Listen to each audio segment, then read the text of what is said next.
able to do. I'm expecting to see that 14-ish minute, Blink Dagger rotations around the map, trying to blow up this Morphling and the Storm Spirit. And I got to ask you, Gary, how are you going to refer to Morphling? How are we pronouncing that name? I always just go whenever I look at it.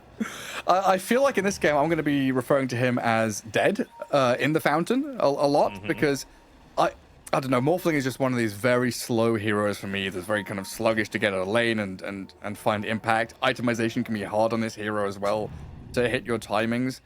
I'm probably just going to end up calling him a little bit of but we'll see how he goes. Maybe he's a because he is playing a Morphling in a very fast-paced patch, which we've seen a lot of action kick off and just get up in the faces of people. Yeah, that's where I feel like Spiky Gaming are going to struggle a bit, is that they've got a poor lane matchup for Slardar. Morphling is a slow hero, and that puts a lot of weight on XWY. Storm Spirit is going to have to pop the freak off in this game, in my opinion. And he is an amazing tiny player, so he knows what it takes to be able to beat this hero in the mid lane. And honestly, Storm Spirit is one of those heroes that just got massive buffs with the 7.36 patch coming through. With disruption and use, looks like they're at least going to be able to get in a decent spot here, fighting inside of the puddle as well. They're just turning and trying to fight this. A lot of damage with the blood grenade, and the next crush comes. First blood on the troll. I mean, this is meant to be, like we were saying, a Wyvern troll lane that's going to demolish a Slardar SD lane, but they got first blood. Especially, they missed out on getting the bounty rune as well, so at least ZZQ is going to be able to secure that now more than ever, right? The Troll Warlord level 1 is insane. Being able to switch between the stances of melee and range, as well as use the axes, is just such a huge buff up to a hero that already had such a good time playing. Hara might be in a little bit too deep. Some harass being put onto him by ZZQ. Quite a bit of damage coming his way. And the Morphling also taking a bit of a beating down in that bottom lane. And Troll, he gets back in the lane immediately, just pressuring the Slardar down to low HP. Well, in that mid spot, 4-0, 3-0. Pretty close between the two of them, as Hara trying to drag the wave, does get caught out here by the Winter Wyvern again. Another Arctic Burn tag, a little bit more damage. Creeps trying to chase him down. Looks like Hara is going to barely survive, but he's now dragged melee creeps into the mid lane. Not the ideal spot to be in. I mean, anything to just disrupt the lane equilibrium, right? All that Xiao Yu wants, let's call him MDR now, is just wanting to farm as much underneath his tower as possible, right? Farm in safety is exactly what they want. So just to be able to get a double wave coming through his way is going to be a big benefit to him. BY is actually positioning himself quite aggressively in that mid lane as well. What I was going to touch on before is, Morphling still going to be okay, is the change to the static slide, right, with the static remnant. It just makes one of the big weaknesses of the hero not really a weakness anymore, right? You previously had to go up into melee range to be able to secure a lot of these last hits for yourself, but not anymore. You can just launch it from range. So how do you actually punish this hero? And you could just go Eternal Shroud, especially this game, right? Going up against a Tiny who's trying to burst you down, a Centaur who's trying to go for the hoof stomp into the double edge. You just need that magic resist so that you're not dying, so that you're not feeding away some of those, I think they're called galvanized stacks for yourself. Yeah, I mean, Eternal Shroud just feels like it fills... I'm not saying fully, but it kind of fills the Lincoln's and BKB item slot in one. And it feels nice to buy it as well. Whereas it feels bad to buy a BKB, feels bad to buy a Lincoln's, takes a long time, the item build-up is kind of shitty. Buying Eternal Shroud is just like, yeah, banging out. This is the item, the dream for the Storm. Feels very, very good. Don't dissuade people from... Oh, well, yeah. XWY is actually being body blocked underneath his mid tower. And Wyvern's dying up top. Jump. Yep. Missed chance, but in comes another crush. A potential bash, there it is. A guaranteed bash even, as MDR takes down the Wyvern up top. We'll take a bit of damage here from the Troll as he turns on the Shadow Demon to take him out. Courier could get sniped there, but looks like Troll more focused on regathering his wave. Well, in the mid lane, the Storm Spirit, the tree tossed at him, gets the kill. 7E with the solo kill in the mid lane. Very, very nice. That's exactly the sort of start that he wants. Won't even be able to... Oh, no. Never mind. ZZQ ended up TPing straight on back to the lane, wanting to keep up this Troll Warlord dominance. I was thinking maybe you could try and get a bottle refill for 70. Just keep the ball rolling, because, again, he needs to be the one trying to keep the Storm Spirit and the Morphling especially in check. I mean, we were speaking earlier on, people changing their names and how to refer to people. Are we calling this troll his name he has typed out here, or are we calling him Erica? Or are we going back to Poyoyo? Or what are we doing? Let's just go YSR. What about the -04E? Nah. Not important. Not important at all? Although... not important enough. It's making his life so difficult. Our life so difficult that... I mean, it's something that they do in the C region as well. Like Asta and Karma and Avatar mode, and changing them to like Cox as well. I'll just ask Elon Musk on Oh, the name of the name of his child. Yeah, a bit of advice on how to rebrand and rename. Hold on. Oh, a toss of the creep gets the kill on Storm and up top lane as well. So I was watching top and then my eyes going crossed trying to see two lanes at once. There's action brewing up there as well with Troll playing quite aggressively up in the face of the Slardar yet again. But this Tiny now, a resounding victory in the mid lane. 2 solo kills from 70 on this Storm. Very, very nicely done by 70, and he actually went for the crash landing facet instead of the insurmountable one. I suppose just thinking that, you know what, I don't need to have too much slow or status resistance. I'm the damage dealer. I'm the one that needs to try and create a lot of this tempo, and I mean, he did. He's already 850 gold or so up ahead of XWY in this lane. Okay. Down you go. Previously, I've seen this lane. Oh, Erica. I mean, Winter Wyvern dead up in that top spot. Not the strongest laner is Wyvern. Stronger than she used to be, for sure, but it just goes to show that if that sort of thing can still happen with these changes to it, it was in a pretty rough spot previously. I still think we're going to get a lot of picks of it, because you are one of those supports that can scale amazingly well once you get into the later stages of the game. But this is what I was kind of wanting to see a little bit more of. Obviously, great that Hara has been able to be involved in 4 kills, but you're a Shadow Demon playing position 4, not position 5. You need to be making stacks for your team, especially with how this mid lane has gone so far for XWY. He needs that sort of catch-up mechanic, so looks like he'll be able to at least get 1 stack and protect the top power rune. But 70, he's banking on it, just spawning down bottom. He's even got a bottle refill from ZZQ as well. Yeah, I mean, I'm just honestly kind of impressed with a lot of things in this game. Impressed with the Tiny, impressed with the Slardar lane up top, impressed with the way that we've not really looked at bottom lane at all, because it's been very quiet down there. All the action in the mid and the top lane. But yeah, with the first blood on the Troll, the Slardar and Shadow Demon have more than made a lane for themselves up in that top spot. You know, Slardar usually just gets handled by this Troll Warlord +1. They usually get kicked out of lane. And I guess, like you're saying, playing with the Winter Wyvern, not the strongest, but doing very well for themselves to get Slardar under a position where he's closing in on 6, has his double bracer, tons of last hits already. Maybe, though, just thinking that, you know what, Troll, he's not doing as well as Slardar, right? But he's not that far behind, only 300 or so. Comparatively, Morphling's getting a little bodied because he's kind of being left solo down here, with Victoria making his rotations up towards the top side to be able to hopefully secure a few more kills, which they have gotten. But at the end of the day, they're still losing 2 lanes, right? So I don't think Team Zero are going to be too unhappy about this, especially considering 70 with the solid lane that he's having, with the fact that even with the death on the Wyvern, right, you can get the bottle refill. And I like the fact that he isn't just committing straight into the Blink Dagger, right? Because I think you need to secure your game somewhat so that even if the blink rotations don't come off for you, you've got ways to be able to farm. And, you know, even something as simple as power treads is really effective for that. Hopefully we can get ourselves resumed as quickly as possible. I'm not sure exactly what's going on, but MDR's dropped the pause. What's going on? He is delivering on the fact that I said he's a more skilled player than his recent qualifiers performance has shown. So at least he's been able to back that one up with the first blood, with the 4-0 and 0. solidly done in the lane. And he's almost into a phase boots as well with double bracer, so he is doing a-okay.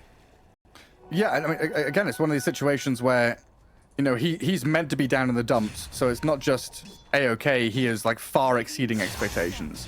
Oh yeah. He like I think Slardar literally has double the amount of net worth he's meant to in this kind of lane, and he might be accelerating that even further as they go with the disruption into Crush. The melee axes making things a little bit difficult here. As Eric are going to back up. Tiny rotating in. Maybe he's going to toss in the Shadow Demon. Toss the troll forward. So a lot of damage there. I mean, this crash landing is insane. Mm-hmm. I think it even got a little bit of a nerf, actually. So, very nicely done. They're able to make that rotation. Obviously, would have loved to be able to secure it onto a core and get that 4-kill streak removed, but MD are doing the right things. You know, getting aggressive when there are heroes around to be able to do so. Pulling it back underneath his tower, getting his level 6. And they feel like they've got the safety net for it. Are they going to be able to yoink it away? No. Nearly. Onlo might be in danger, actually. Oh yeah, he's dead for sure. Tried to be sneaky. Nearly had it, but pays the price in the end. This does leave Mr. Morphling alone in a lane against the Centaur. Now, previously we would have seen Morphlings kind of hammer away with adaptive strikes and boot them out of lane. Does need the backup of the Crystal Maiden to come in, but this is triple bracer, magic stick, chainmail, Centaur. You're doing quite a bit of damage through the magic of the Frostbite and the waveform, and that will be able to take down Beyond in the end. They made the right choice for when to go for that play, right? He has Stampede. You're not that worried, but he only gets that at the very end. He was trying to like nuke down the wave to try and get that little bit of extra experience in time, but was not successful. And again, Hara making another stack in this this neutral camp area, so certainly helping out his Storm Spirit a little bit. Slightly off the mark, actually, pulling the creeps in the wrong direction, so won't actually build up the hard camp, but still, every little bit helps. Yeah, especially for the Storm Spirit. He's having a rough one.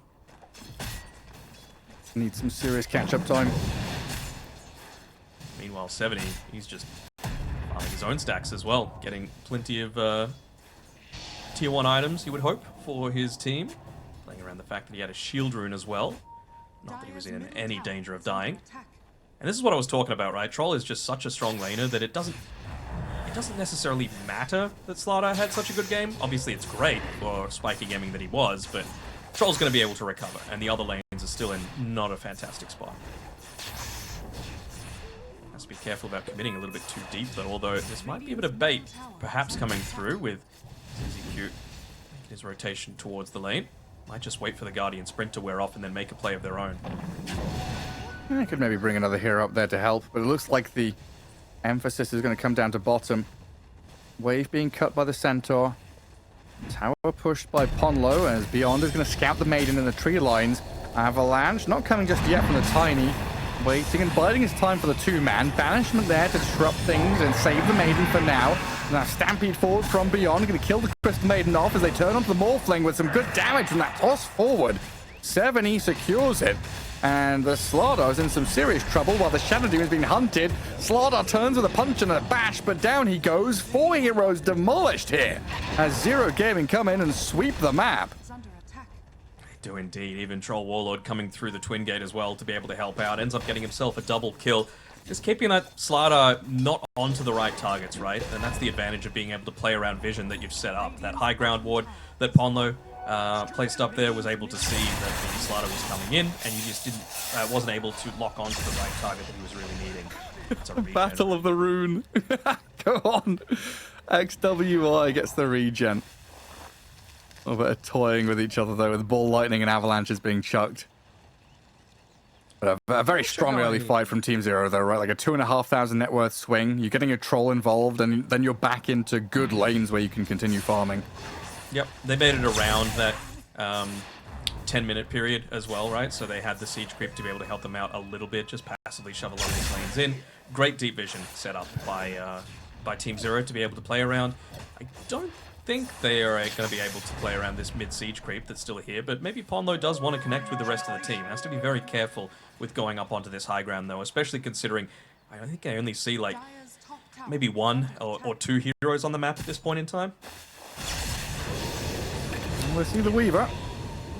Down you go. Very quick burst damage onto Ponlo. So I'm not sure how I feel about this item build that XWY is going for. He's going into the Witchblade, which is fine for your damage output, but I feel like we mentioned all of the different... Hold on. Avalanche toss. A debut of the tiny jump. And Slardar, can I save him with disruption? Nah, not against the troll and a wyvern with a long range damage.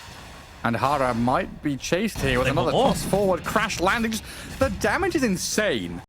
Crash landing toss with the axes that come immediately is 90% of the Shadow Demon's HP. Oh, yeah. And they're just enabling this push so much more with the Winter Wyvern as well, who's reached that level 6, right? So now you've got even more ways to disrupt a lot of these team fights and just consistently go for, those chase downs, those toss-ins. That's why Ponlo is playing as aggressively as he is, just because he knows that he's got the team to be able to make these moves across the map, to be able to back him up. XWI getting a little lucky. So, I kind of wanted to see the Storm Spirit go into an Orchid. I know it's not as good of an item as it used to be for Storm Spirit in particular, but going up against a Wyvern or Battle Trance or Time Lapse, I just feel like you're going to be able to confirm so many more kills than a Witchblade will enable you to.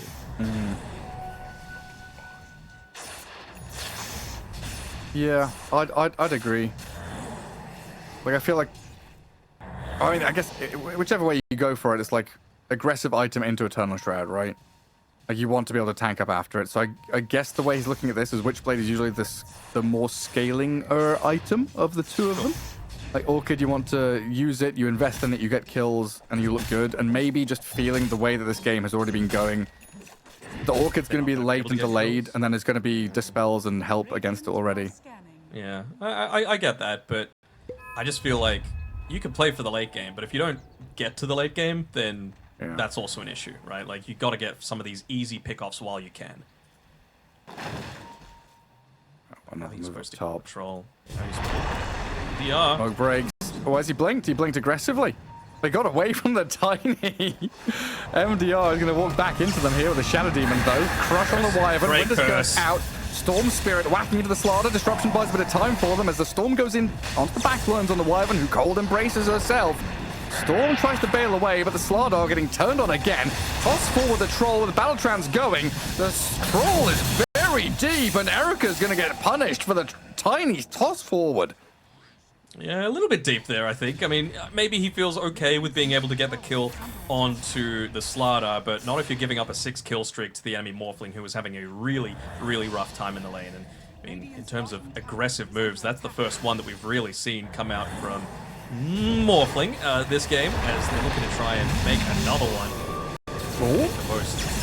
Splinter Blast, Centaur, he's come in, stomps the Maiden, stops the freezing field. Tiny looking pretty worse for wear, though, as he tries to turn the toss across. The Slardar sent away. That Slardar tried to blink Crush and gets tossed immediately out of the fight, while Beyond and Ponlo chase the Morphling now. They've got the Avalanche, another jump in, double-edged stomp once more. The chain disables are perfect from zero. And Morphling, 2 seconds waveform. Can he get enough through the shift? He cannot. Slardar tried to buy a bit of time for him, but now MDR's the one being slowed and halted. Another jump back in, a toss back once more. What on earth is going on? 8-16 now as Team Zero sweep another team fight, and that's a 5-0, was it?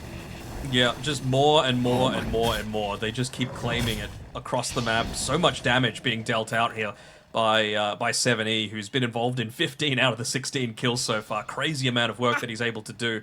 And that damage is just going to get ramped up even further. You thought the crash landing was a lot? Well, now he's level 2 Grow. Now he's got a Phylactery coming out to him, and he's going straight into the Kanda afterwards. That won't be Kanda good. That'll be really good. Incredible. I got a 9k lead for them now as well. Ponlo sprinted across the map to try and steal the 14-minute Wisdom Rune, but it was already taken. And they will get one on the Troll on the opposing side of the map as well. Now this is where, though, you've got to start thinking, hey, we've got these massive teamfight victories. We're starting to really pressure Spiky Gaming objectives. That's what's key now. Tier 1 mid lane, think about Roshan in the coming minutes.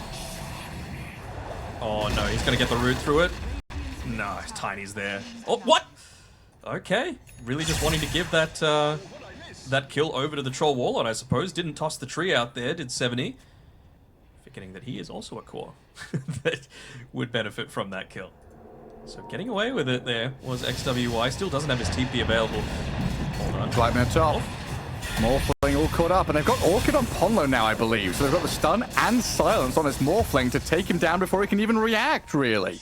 And yeah, it's the rushed Orchid out of Ponlo's Weaver really securing that kill. It's going to be so good here. You were talking about how good a Storm Orchid could be. A Weaver Orchid 16 minutes in is massive. Yeah, and that couple of fights ago where it was that, not the 5-for-0 wipe, but the one prior where Troll ended up trading. Going to be able to get away. He's got no mana. There's nothing left. There's 2 supports killing a Storm. Meanwhile, back in towards the mid lane, they've got another cat on a Slaughter this time, and this is all falling apart now, isn't it? The thread has been pulled. The sweater is just coming to pieces.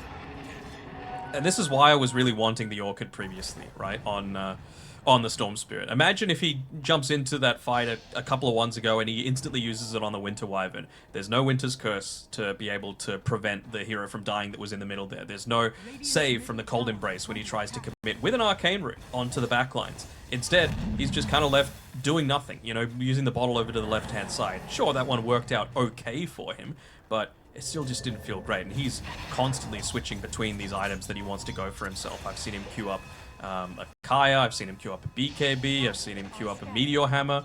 So, really kind of in not even just 2 minds, about 5 minds as to what he actually wants to go here. Oof. I mean, he wants to go late game. He wants this game to last 60 minutes so he can afford any of these items.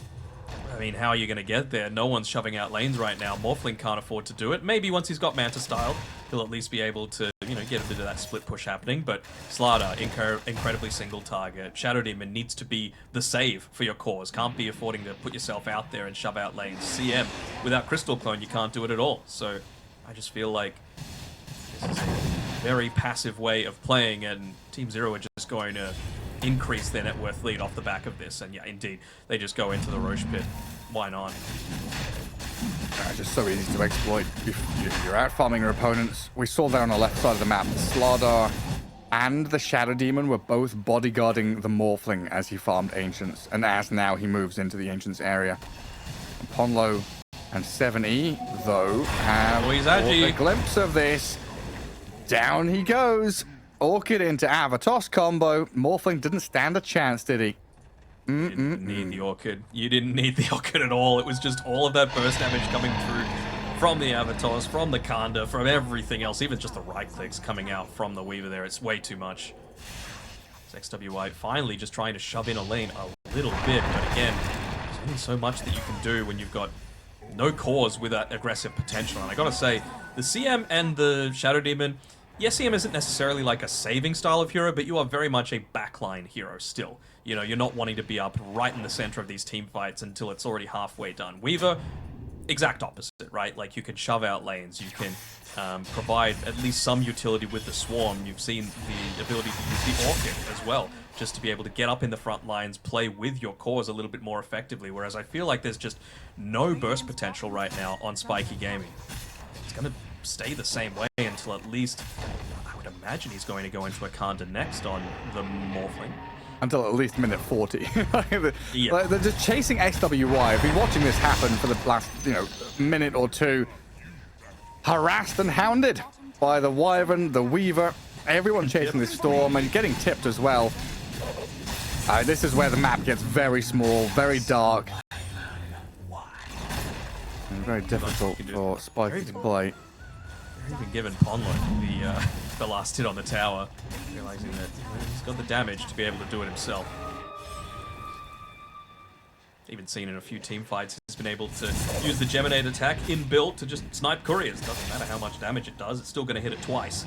So another benefit of just playing this this Weaver with the new innate.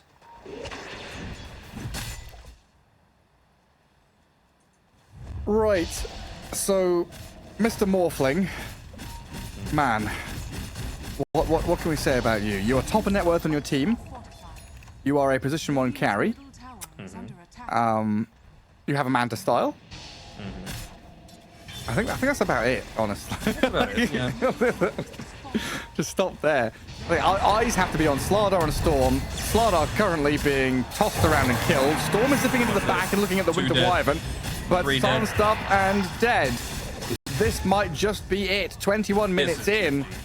It looks like they just have no recourse. There's no answers.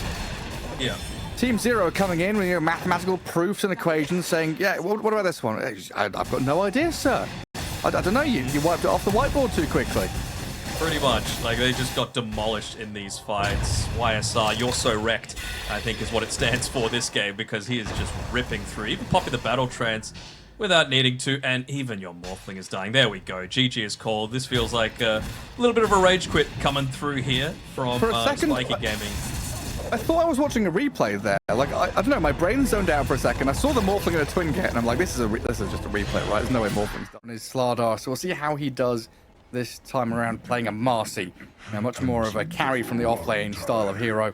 And get ourselves into game 2 here. Both teams smoked up and getting across the map. Let's see if we get these early observer wards down.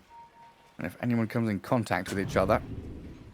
Outside a high ground ward up in those Dire Ancients area. Really wanting to protect this right side. There's a good amount of vision overlap between those two wards, so not providing them the most information, especially playing at nighttime. This lane cannot go as poorly as it did in game number 1 for XWY. Like, you've picked this as basically a Timbersaw answer. And if you're still going to get bodied, then there's big issues at the front, right? Because Timber's going to be able to get so much more aggressive than what OD is going to be able to in the early stages of the game, to be able to lock down the Doom, lock down the Marcy in particular. I think Marcy is the one that is going to be your main playmaker. You can even just see some of the item choices that she's got queued up, right? Just going into that early aggression, playing around the Orb of Corrosion as much as possible, which is, pretty good against the Timbersaw, so it's very clear what's on MDR's mind. Already with a dispose. Maiden and Muerta, dead shot to try and push back the Willow, but the blood grenade and the body blocked from MDR traps YSR-04E into a situation where there is nothing but blood to give. Second time in a row now. Eric has died first blood. Elon's son has met his end. Daughter? Son? I forget which. Offspring. I don't know. Yeah. Odin is mid lane. Already got that D ward. Already up a little bit over this Timbersaw. And should have a very good lane matchup here as well. This is exactly what Spiky Gaming need. Little leg ups in the lane stage to get ahead of Zero, who have just proven to be the better team in this series so far. There's the cogs on the bottom side, though. Sorry, they instantly... MDR? Like the coordination is really on there. Looks like he popped the wand and survives. Both of these Radiant Heroes top lane, though, dropping very low and burning through a lot of that initial regen very early on. CCQ's doing a great job of just keeping them harassed back. They might not get the kill. I mean, they might as well. Yeah, they do. A long-range dead shot. Easy as you like. I think it was just as good to keep them poor, right? And just not able to go to the lane at all. You might get a little bit of experience, but if you're not getting gold, there goes your main playmaker. So, it's good that they're able to get the kill. I'm sure they would have rather have that on YSR. On the bottom lane, I wonder how much communication is going on between Ponlo and Beyond about exactly which cog every single time to be able to focus down, because they were next to instant when he used it previously there on outside to try and harass them down a little bit. This is the mind meld. They played enough together. They know exactly what each other wants. Want to Devour there for the Doom. Let's see if we can get any juicy creeps. He's wandering around trying to see what he can find. He's taking out the Speed Aura Kobold. Good old gangster. Gonna go on in here. Look at that. Yeah, instant clear of the cogs. I love this from Ponlo. You actually have an answer to the Clockwork trying to get up in your face. Very rare for a Snapfire to be going a little shredder at level 2, but there's certainly value for it this game. That's pretty cool. Yeah, good response. You can hit the same cog twice as well, by the way, if you're able to catch it up. So even if someone You know, if someone's like TPing away at range, you can maybe make a really big play to try and cancel out that TP with the Cogs pushback. Just keeping the pressure up here. Look at it. I mean, Free money. It's free money. Yeah, it feels really awkward actually to. Do you want to use this spell basically? It's the strongest part of his kit by far. I mean, how much was that? Was it like 20 gold per cog? Pretty much, yeah. Yeah, I think you've got to stop doing that against this Ponlo fella who's just little shreddering down all your cogs. Yep. And you are a double melee lane into a snap and a brew though, so I feel like Doom is going to struggle no matter what. Clockwork just has to play forward and use his spells to try and bodyguard the Doom as best as possible. And it's actually going to be Outsider who's falling low on mana before any of the Team Zero heroes, so it doesn't feel great that that's the situation. The fact that Ponlo just used the Scatter Blast as well, just wanting the slow aspect, not really caring as much about the damage. Of course, Battery Assault is a very, very dangerous spell in terms of damage output at this stage of the game. Timbersaw doing a good job dragging the wave there. His bottom lane, Beyond getting Battery Assaulted, trapped in the cogs, but like we've been saying, not for long. Mr. Doom, gonna run back. Could get a kill here. Well, I'm sure he would have used the magic wand if there was a Scatter Blast coming at him. Maybe just waiting for that Cinder Brew to come off. Gonna go again with the cogs once more onto Beyond. Doom Shredder not off cooldown yet. runs forward, takes down one and looks for the second. Ponlo in trouble. Massive kills here in safe lane and off lane for Spiky Gaming.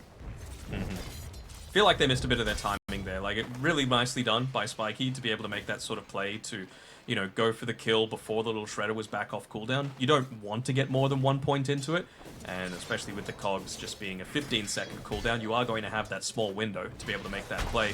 But I really felt like with 2 point Cinder Brew, with the Doom at like a 3rd HP and 2 point Scatter Blast, they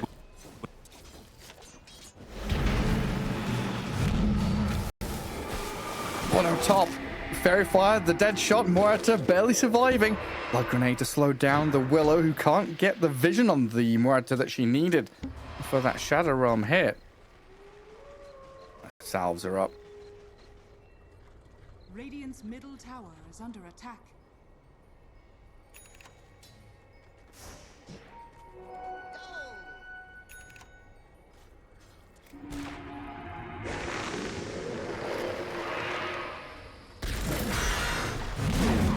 Start plotting.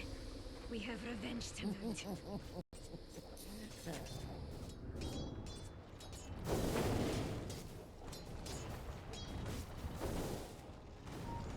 And XWI having a much better time. I think Timbersaw's done well to keep himself relevant in that middle lane, like dragging waves, playing under his tower as often as possible. The OD is always going to come out ahead in last hits, and especially in denies with 10 of them up on the OD there. So Timbersaw trying to make a name for himself elsewhere on the map, but yet to hit level 6 means no chakram, and that makes finding kills like this kind of challenging. Not going to be able to actually get there and get the job done. Astraled up by XWY for now. And chaining away, as Ponlo also made his way over here to guard the Timbersaw. Quite a concerted effort as well from this Radiant team, bringing Hara in around his catapult wave to get some serious damage onto the tier 1. Glyphing the creep wave as well, as the Dire are forced to glyph at the same time. I don't know, does Zero Gaming have to bring more numbers in here to defend it? Because Beyond is being run at by this Doom. The battle for the Lotus in the pool. And Beyond, he's got one of them, pops his wand and TP's out. Well, in that mid lane, 70 has managed to hold back the aggression, at least for now. But that tier 1 has taken a tremendous amount of damage.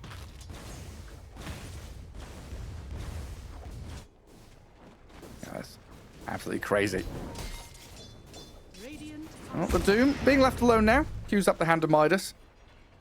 Looks like he's wanting to scale as the Clockwork, attempting to go for that Wisdom Rune steal, but cut off at the pass. Scanned it up and knows the Ponlo was lurking. And MDR up in his top lane has his Orb of Corrosion. Level 3 rebound. Phase boot's nearly done. And once this Marcy hits level 6, that's where the real pain comes.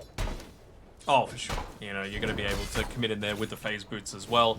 So a little bit more of that mobility in these team fights, which you're going to need, right? You've got a good amount of team fight control. Area denial is what I like to call it. that Hara as well as Outsider are going to be able to provide you with the power cogs, with the Bramble. There's just so few places that you can look to move. And they should be able to get a kill onto Beyond down here. Yeah, not too much for him to do there, but die. And really, it's the waiting game for level 6s across the board, it feels like. Everyone very excited to try and hit into their ultimates as the Timbersaw here is going to show off his Infinity Chakram. Additional Chakram there chucked out as well, but not quite enough damage to bring down the Marcy or the Willow as they both get away, just about surviving. But yeah, we want Chakram's better. Yeah, just look at it, just bouncing around. I mean, we want ourselves Bedlam, we want Unleash, we need to get ourselves Pierce the Veil. All of these, every single hero in this game has a massive high-value ultimate. This is 8 minutes in, Gary. He's just diving tier 2. He's going to pay for it, though, looks like. Yeah. OD rotates in with the Astral Imprisonment. They've got the rebound forward. They're also diving into the backlines with the Doom. Getting the ulti onto this Muerta far too deep. 2 core kills going to come the way of Spiky Gaming here, and MDR gets involved heavily. ZZQ might also be dropping as well. The Doom will chase him down. Tasty Maiden. Come back here. Infernal Blade time. Oh. Can we juke around the trees? Oh, jump over the top, and the Infernal Blade is there. Into the rebound and the final damage. Nice try. Very, very close to being able to secure that one. But yeah, like, as soon as they went underneath the tier 2 tower range, I'm like, brother, 172 damage is a lot at any stage of the game, let alone 8 minutes with only 1 point in the reactive. And they're going to just punish YSR on this top side, maybe trying to wait out the Pierce the Veil. Looks like MDR won't be able to secure that kill, so I have to say Marcy using that is probably a little bit of a bigger deal as another kill gets secured onto Beyond prior to him hitting that level 6. Yeah, they need this Brew ulti ASAP. And Snapfire and Maiden also kind of desperate to hit their 6s.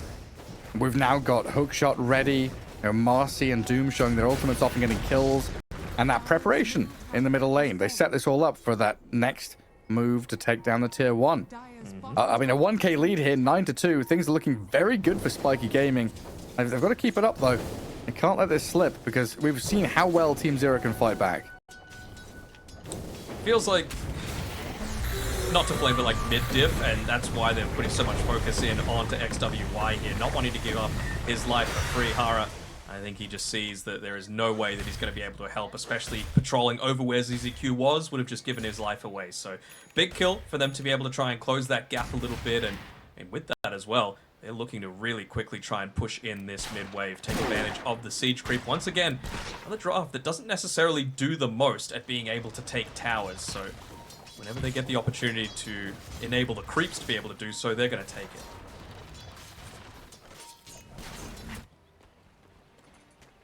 Beyond still not yet level 6. Having a rough time in that side lane. Really a lot of gold saved up. Is it? I mean, he feels like he's considering a Midas here.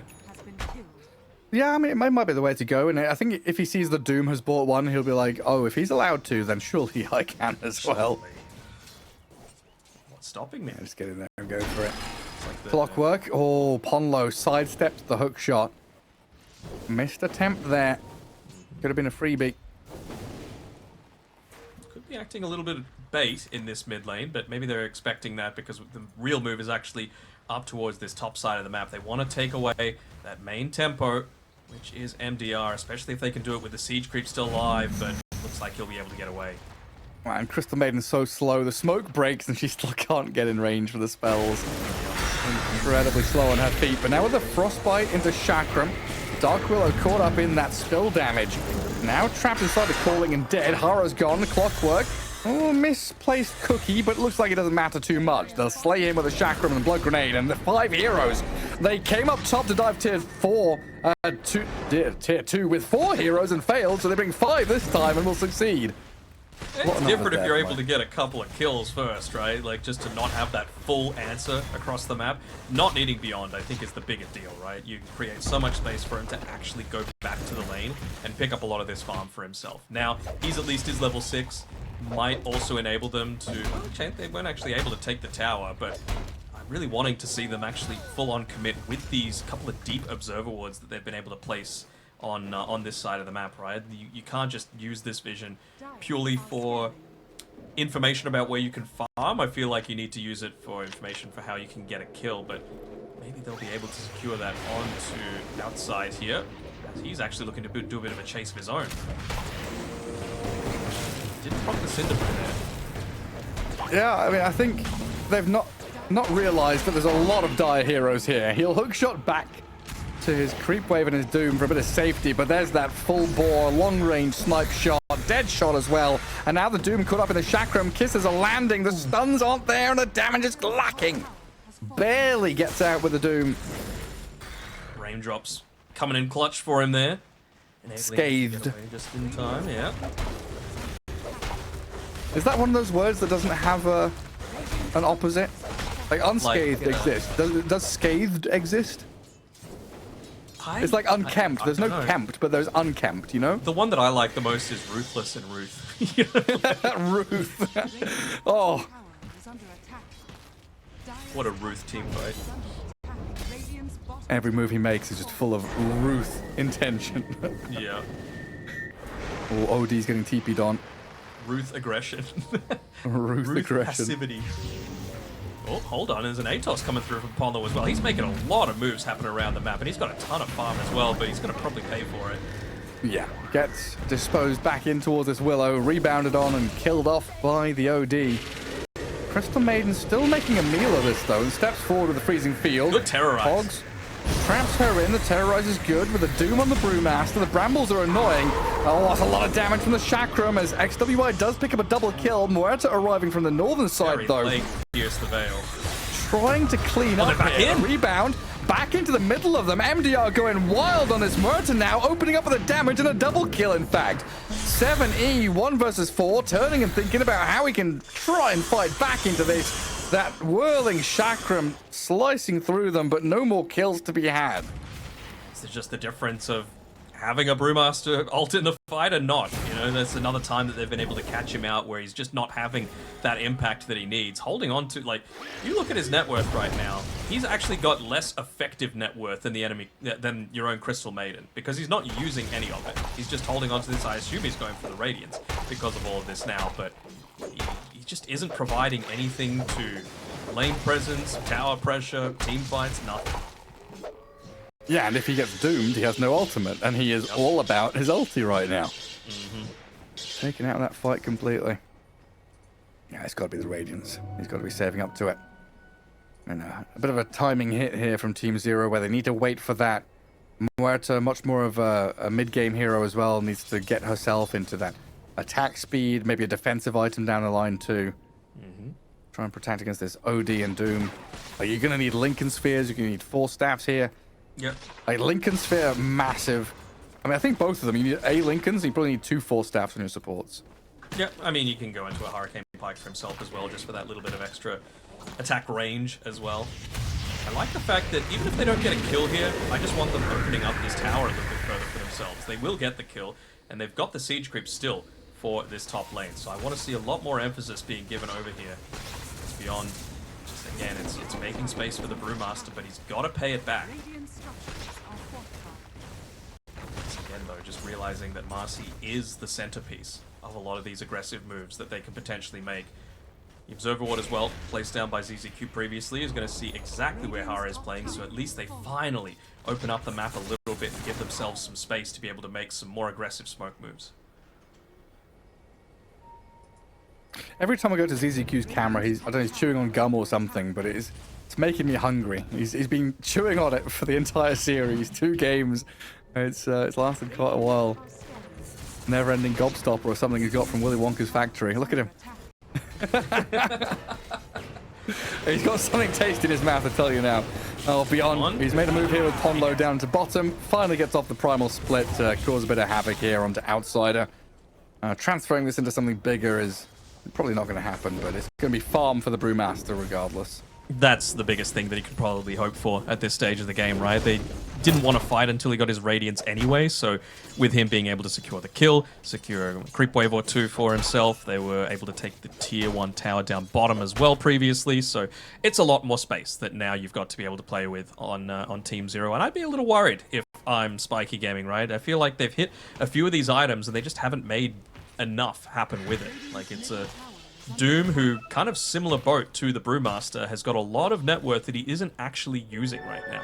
He's a Blink Dagger and a Midas. That's it. You need to make sure that you're actually using the Doom if you're going to go this super greedy route. Yeah, I mean, Marcy's BKB is coming, right? That's got to be the big one. Sure. MDR, like you said, the centerpiece. Marcy's the one that's getting really involved and in the thick of things. But if they're able to catch her out in this top lane before that can happen, as Crystal Maiden with the Timber Saw make a move onto the Willow here. Rebound into the Maiden. BKB up from MDR, unleashing away. But I think, yeah, it's just a run away from the rest of Zero here. Try and get Ponlo a bit of distance, but a good hook shot. Straight in with the Doom as well onto Muerta. Oh, the damage takes down Erica. Not much the Timbersaw can do. Brewmaster's nowhere near, can't be seen, can't help out, and a double kill emerges from MDR. Timber at least does kill the Doom off, picks up that spree that MMM was holding. Mm-hmm. Yeah, it just doesn't sound good, does it? You can't say his name like that. Mm-hmm. It's like Mbop, basically, is the way that I'm thinking about it now. But I'm a little surprised that they chose to go back in there, right? Like, you had vision. You knew that they were coming. You knew that you'd use the vast majority of your damage at that point. But just feeling like they were comfortable enough to turn around, I'm not quite sure. We'll be able to get into that BKB very shortly, though, on the Muerta. That's going to provide them a whole lot more defensive benefit because, I mean, it's classic Muerta carry, right? Once you pop the Pierce of the Veil and the BKB, what can you actually do against her? You basically have to Doom her or you have to kite it out. And, I mean, I'd say OD's decent at being able to prevent that, as Haste Rune on Outsider should be able to save himself. What is this fight? Yeah, messy. So missed a scatter shot on the OD, tried to catch him with the Atos and the Kisses. Brewmaster fighting in the cogs against the Clockwork as the Timbersaw rolls up and he's like, right, who am I damaging? Nobody? Okay, I'll run away and hit the tower then. Go in though. Here with a hook shot back in, the Clockwork setting things up, but a Dark Willow is obliterated by 70. Outside is dead to the Muerta now as well. The follow-up just wasn't there. Got the Primal available as well. MDR. They're thinking about it, but in comes the Marcy to shred through ZZQ. BKB up from MDR, gets now into the midst of things. I don't know, Danog. It's in and out play. So, again, you have no Unleash, and you have no BKB now for 80 seconds. So I feel like they're totally free just to, go back. They didn't use the Primal Split. If they wanted to keep the action going, they could. It's even potential, like, Roche consideration, to be honest, for Team Zero to be able to go for it. Because how are you supposed to take a fight now? Yeah, so I guess Doom's only got about 10 seconds left on the cooldown, and he's going to have an Octarine core very shortly. But, I don't know, it just feels like you've given them a big window now to not just catch up, but exacerbate, let's say, the lead that they've got right now on Team Zero.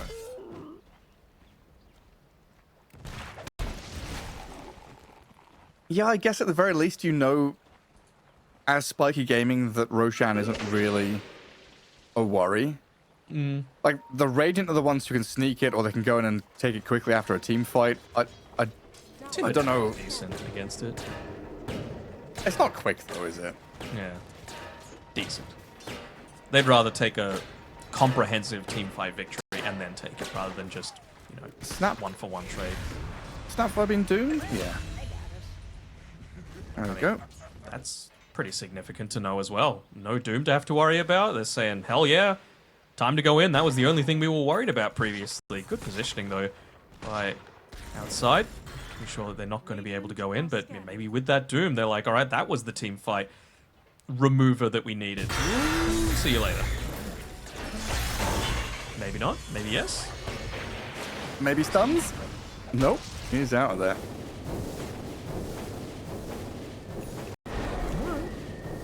So, you don't really lose anything for that. You're able to farm a little bit further. You're able to get a Tormentor for yourselves.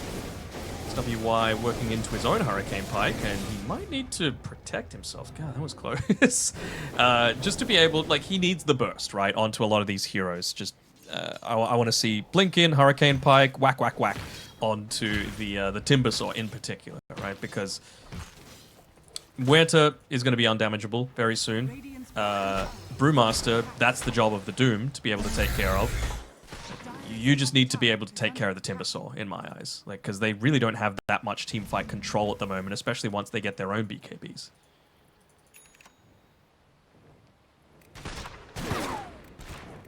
Or it doesn't have hers delivered in a sec. MDR trying to be a pain on this map. You know, whenever he shows his face, people are afraid with good reason. Marcy offers a lot of damage with BKB and Basher now available. You don't want to get unleashed by her. Yeah. I saw it nearly dying for that Tormentor. Okay. Well, you get something for his troubles. Yeah. Not sure if he needed to do that, but yeah, there we go. Friendly tip gotten over, and I mean, is that going to let them go into do Roshan? They should know that they're quite low, right? If you're looking to commit that heavily to die, there's a reason for it, right? It's because multiple people were low, so why not just take the Roshan now while you've got the opportunity to? Yeah, go straight in the pit. Commit the Unleash, I like it. Do we scan it? Do we react? Can't. Too fast. Okay, it's gone already. That's your Aegis the Immortal for the OD. Talking about some of the luck. Timbersaur's gonna chain away from the Doom. Some of the luck that comes through with these neutral items, though, Gary. Like, you get a Bullwhip on Muerta and you get a Grove Bow on the OD. I know which one I would prefer if I'm Muerta right now, you know, just to be able to stay the hell away. And this is with the Hurricane Pike as well. So XWY he has to be dealt with in these fights now. Like, he needs to be the one that gets gone on. So the fact that they gave up Roshan, he's got the second life to be able to play around. And who knows, maybe it's just a farming Aegis for them, but that's going to allow him to get into the BKB, and then you're not worried at all about any of these heroes on Team Zero, right? Like, Muerta doesn't have too much in the form of pure right-click damage at this stage. It's all around the magic from the Pierce the Veil. Same sort of thing with the Timbersaw with that pure damage. You got to do a hell of a lot of kiting here. Drag these team fights out a little bit. And again, that task quite often firmly rests on the shoulders of the Brewmaster. Get in, get out, cause a bit of havoc, force BKBs, cyclone some people, and get up in their face a little bit. I'm really enjoying seeing this Ponlo Snapfire scale very heavily, though. Like, yes, has a Force Staff, got the Rod of Atos, but now into Gleipnir, going to be offering quite a lot of damage, and from range as well. Starting to build up those Force Staffs too, aren't they? It's a big deal. Vitally important for this next one to connect for Spiky Gaming. This is their Aegis fight. This is the one where, you know, Marcy has been unlocked. The carry Doom should be pretty much ready. He's very close to BKB. That's probably what they're waiting for now, so we'll have to delay just a few more moments. A bit of time here for Team Zero just to collect their thoughts. Maybe sit on top of a high ground somewhere, play on division. ZZQ is going to come and try and deward this, but spooky, spooky. I'd say the next 10 minutes are all Spikies. Like, Zero have kind of missed their early-ish timing that they could have potentially played around. However, once it gets beyond that point, if they're able to drag it out enough, BKBs are going to get real low. You're going to have, you know, ways for example, Snapfire to scale into being a little bit more of a right-click damage dealer as well. Straight in hook shot. In we go and out we go.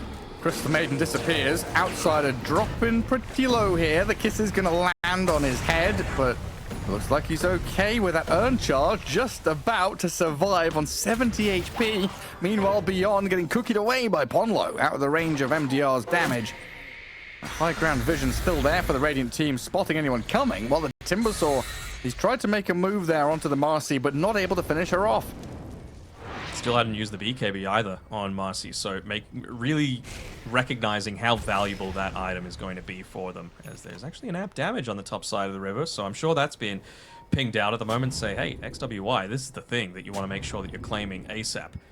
Is he... I want to see what he's going into. Will he go the BKB first or the Aghanim Scepter? That's really what I'm concerned about, is that OD is going to become almost unkillable at some stage, right? You can't have too many cores counted by the same item, and I really feel like the BKB is the one for Spiky. It just completely stops everything that all three cores on Team Zero are able to do until we get to the really late stages of this game. So even though he might only be a support, killing off Ponlo Snapfire is actually a pretty big deal, because he is a good amount of your any sort of damage in these engagements.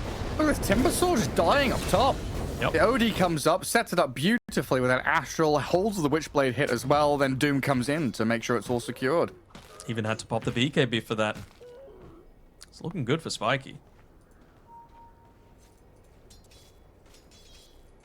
Yeah, they put this ages to good use. Just playing aggressively off the back of every single move. Ooh, they just catch That again. Brambles just about clips the Maiden. MDR back in again, using BKB once more. Secures a kill, though. It's down to 6 seconds now, though, so that's something you'd be a little worried about. But I suppose if they feel like they've got the confidence to just, again, blow these targets up at the start of a lot of the fights. And I mean, you toss the level 2 Bedlam onto the Marcy, who's opting to go in. We'll have a Daedalus finished up soon, plus the potential for bashes. It's a lot, and I really feel like MDR can just wipe out pretty much any of these heroes if he just gets one lucky bash. Beyond trying to go to work on outside up top, and with the Timbersaw arriving, they've got enough damage between them. And a kill's a kill, but it's not getting you any real foothold on the map. You're still looking at BKB timings here from Spiky Gaming. Yes, you got yours on where to now, but it's just becoming so... Oh, the Doom. BKBs and TPs, and there's nothing to break through that, is there? Out we go. Yeah, becoming very apparent how important it is for Team Zero to have their ultis ready. They need Split to win a team fight. They need Pierce the Veil to win a team fight. And of course, they need those BKBs. Whereas, you know, we're using Unleash here to like kill a Crystal Maiden, start a team fight, get involved. Unleash has been used, you know, decently and just off cooldown non-stop by MDR. But it feels like so far, Spiky Gaming have had more in the tank when these fights drag out. The Yeah, Doom sure. can keep on going with Infernal Blades, and the OD is just a non-stop source of damage. Yeah, absolutely. And an unkillable source of damage. It really does feel like, again, I mean, he's got the BKB available. Really want to see him going into this Blink Dagger next, right? Like, you just need to make sure you're the one starting a lot of these team fights. And they've got the tools to be able to do it, right? I think that's one of the big differences as well from the previous game. You had, like, one hero that sort of wanted to go in first previously. Now you've got a Clockwork, and an OD with Blink, and a Doom with Blink, and a Marcy who's, you know, rebounding in from the other side of the map. So it just gives you so many different avenues, and it makes you less predictable as well, which I think is a really key tool to make yourself not easy to itemize against. Sure, try a bit of poking down at bottom. See if they can elicit a response from Spiky Gaming. But the long line is drawn all the way up to top, as it looks like they want to try and reconnect in with the Doom and the OD who have made their way out across the map. And this does mean that Zero is spread pretty wide. With 3 heroes up top, but then you've got one in the Ancients, one farming bottom, and the outer ring of neutral camps. And a smoke here from Spiky. Looks like they want to try and start a proper team fight. And playing into darkness, though, this is first and foremost a warding mission. Yep. Try and get some vision down, try and set things up for that next Roshan, potentially, wherever that might be in the top left corner of the map. Now you have an aggressive ward here to see people coming, find them if they're TPing or defending that tier 2. I think that was just a lot of comms coming through from Ponlo. He was positioned really aggressively on the bottom side of the map, just keeping this lane shoved in. And now that they see the Doom TPing down towards the bottom side, I wonder if this is kind of their indicator to group up and make a play of their own. They're still sort of clumped together, might just quickly try and push out some of these lanes, but maybe they feel like they're close enough to be able to, you know, get into some of these items where they actually don't worry about the BKB. I like the fact that YSR has gone into a bit more of like just pure right-click damage. He's got Crystallis to be able to play around with, right? So that's much more damage where you're able to deal it out far more consistently. Kind of what you were talking about with the OD, right? Yeah, you just need to keep pushing damage through that BKB and Pierce the Veil, and I like the Lincoln's queued up after that as well. Yep. Very, very good. But yeah, I mean, this might be the chance to set up for Roche. 15 seconds to go. I do enjoy that both teams have really tightened up, though. You know, thinking about how kind of open and a little sloppy game 1 was, this has been much more of a concerted team effort. You know, we're seeing the 5-man group up. No one's being left as a straggler. Everyone is playing together. Everyone has purpose in every entry to every team fight. Especially, I think, the improvement for Spiky Gaming comparing game 1 and 2. It's an aggressive move though from Zero. Hold on. Then comes MDR. Hold on. And down you go. The hook shot back in to get the Brewmaster all caught up in the stuns, and that's 2 heroes done.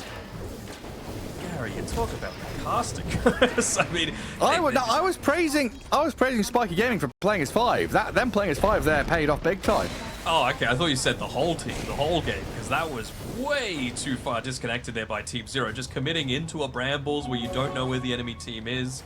It felt very, very odd that they just didn't have the boys behind them to be able to make that sort of play. And you just see how much damage you're able to output on MDR now that he's got that Daedalus, especially. And, you know, I mentioned that it's going to be a little bit harder for him to be able to get onto the back lines. EZQ will be able to get back, and the Doom doesn't actually stop TPs anymore, so I think he should be fine inside the base. I suppose they're still going to be able to claim Roshan in the meantime.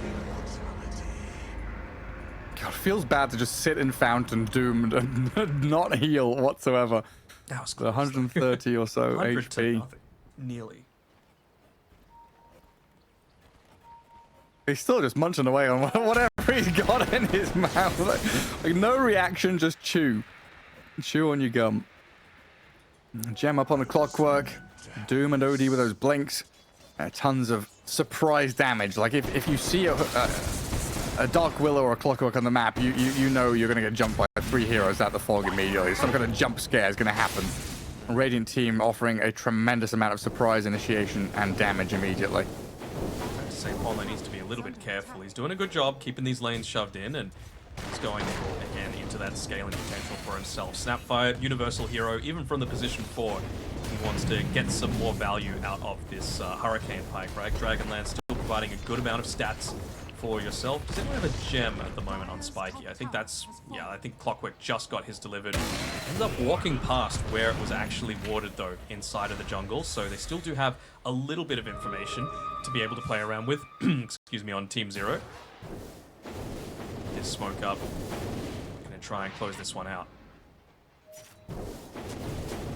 Moving away from the rest of the team. He's got that refresher, so kind of what we were talking about in the draft, right? Like, this is what a position 1 Doom needs to be doing. He needs to be using the net worth provided to him to accelerate and deal with multiple heroes in a lot of these team fights, and I feel like he's doing a pretty good job of that so far. Shard on low. Beyond. They know. Oh, he's in big trouble. Oh dear. He's doomed and dead. They're all pulled up inside the base on Team Zero as well. Not like they're getting any sort of farming efficiency done at the same time. They'll finally look to leave the base.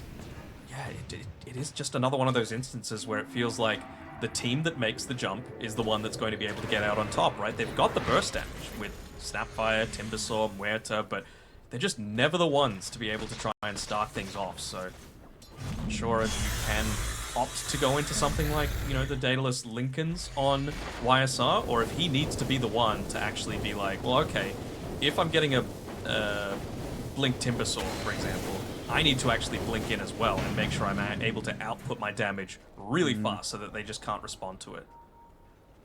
I mean, a lot of things have got to change in this game for Team Zero to feel comfortable, right? They've got to wait out the Aegis. They've got to try and kite BKBs in these team fights. They need to make sure that the Brew doesn't get doomed pre-Primal Split, and then make sure that the Muerta doesn't get doomed when she's trying to dish out the damage.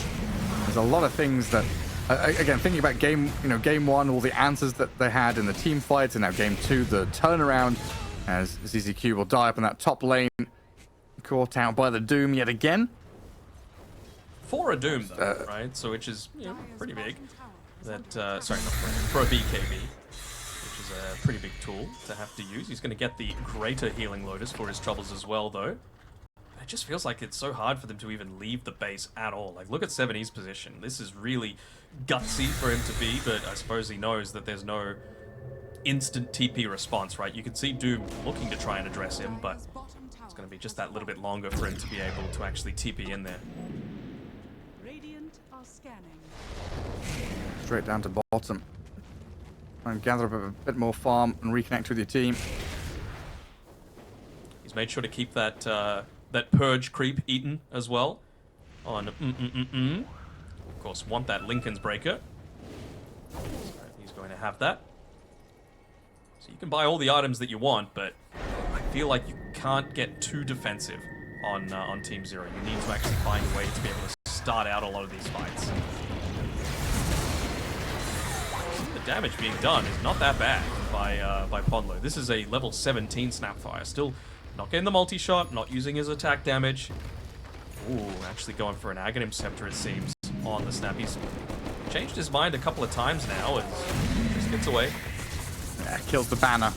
You can't let that just chip away at your tower over and over again. But, like, imagine if you throw... You don't want to throw the Timbersaw in. You don't want to throw the Muerta in. I feel like the speed that glob travels is too slow. You know, you're wanting that very, very quick damage to be able to follow things up. So maybe, I don't know, does he have a trusty More of a shovel? save, no? Use the Kobold? Yeah, maybe a bit of a save. Just toss him back into the base. But, I mean, you saw what happened with poor CM when she got doomed. It really didn't matter. Did about 90% of her health from 100 to 10%. Do you heal while you're inside Gobble Up? Don't think so. It's not like Dismember gives you more heal, right? No. Okay. I was just thinking about... And there's no way... Does it stop Doom damage? Like, can you hold someone inside Gobble Up to stop the Doom damage? I believe so, but that would be a guess. I was just thinking about, like, offering a bit of protection here, maybe. Sure. No, I can see it. I just...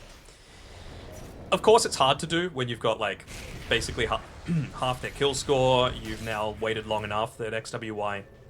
He's got the Aghanim Scepter for himself as well, and yeah, there we go. They're actually able to get onto YSR. At least he's going to be able to get away in time, but it's a lot that's Pain. popped. Yeah. Yeah.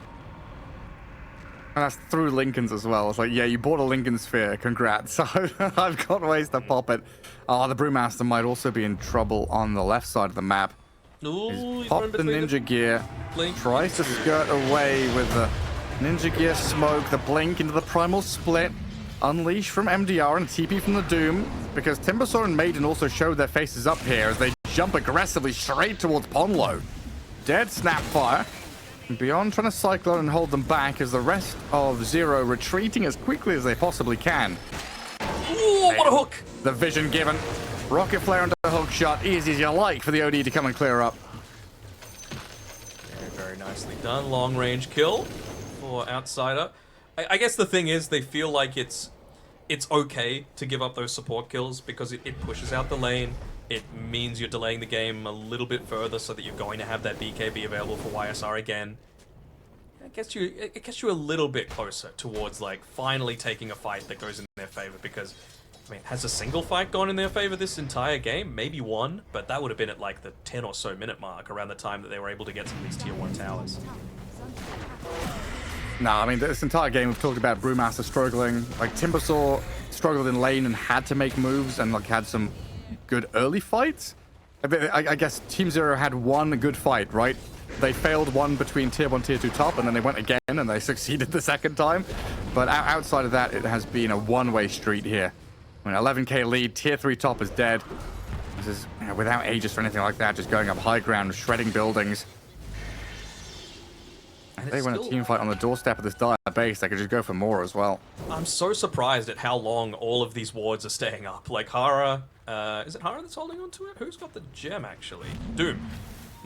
Has not run into 3 different observer wards that they've been patrolling over, so despite the game state, they've still got a decent amount of information to potentially make some plays.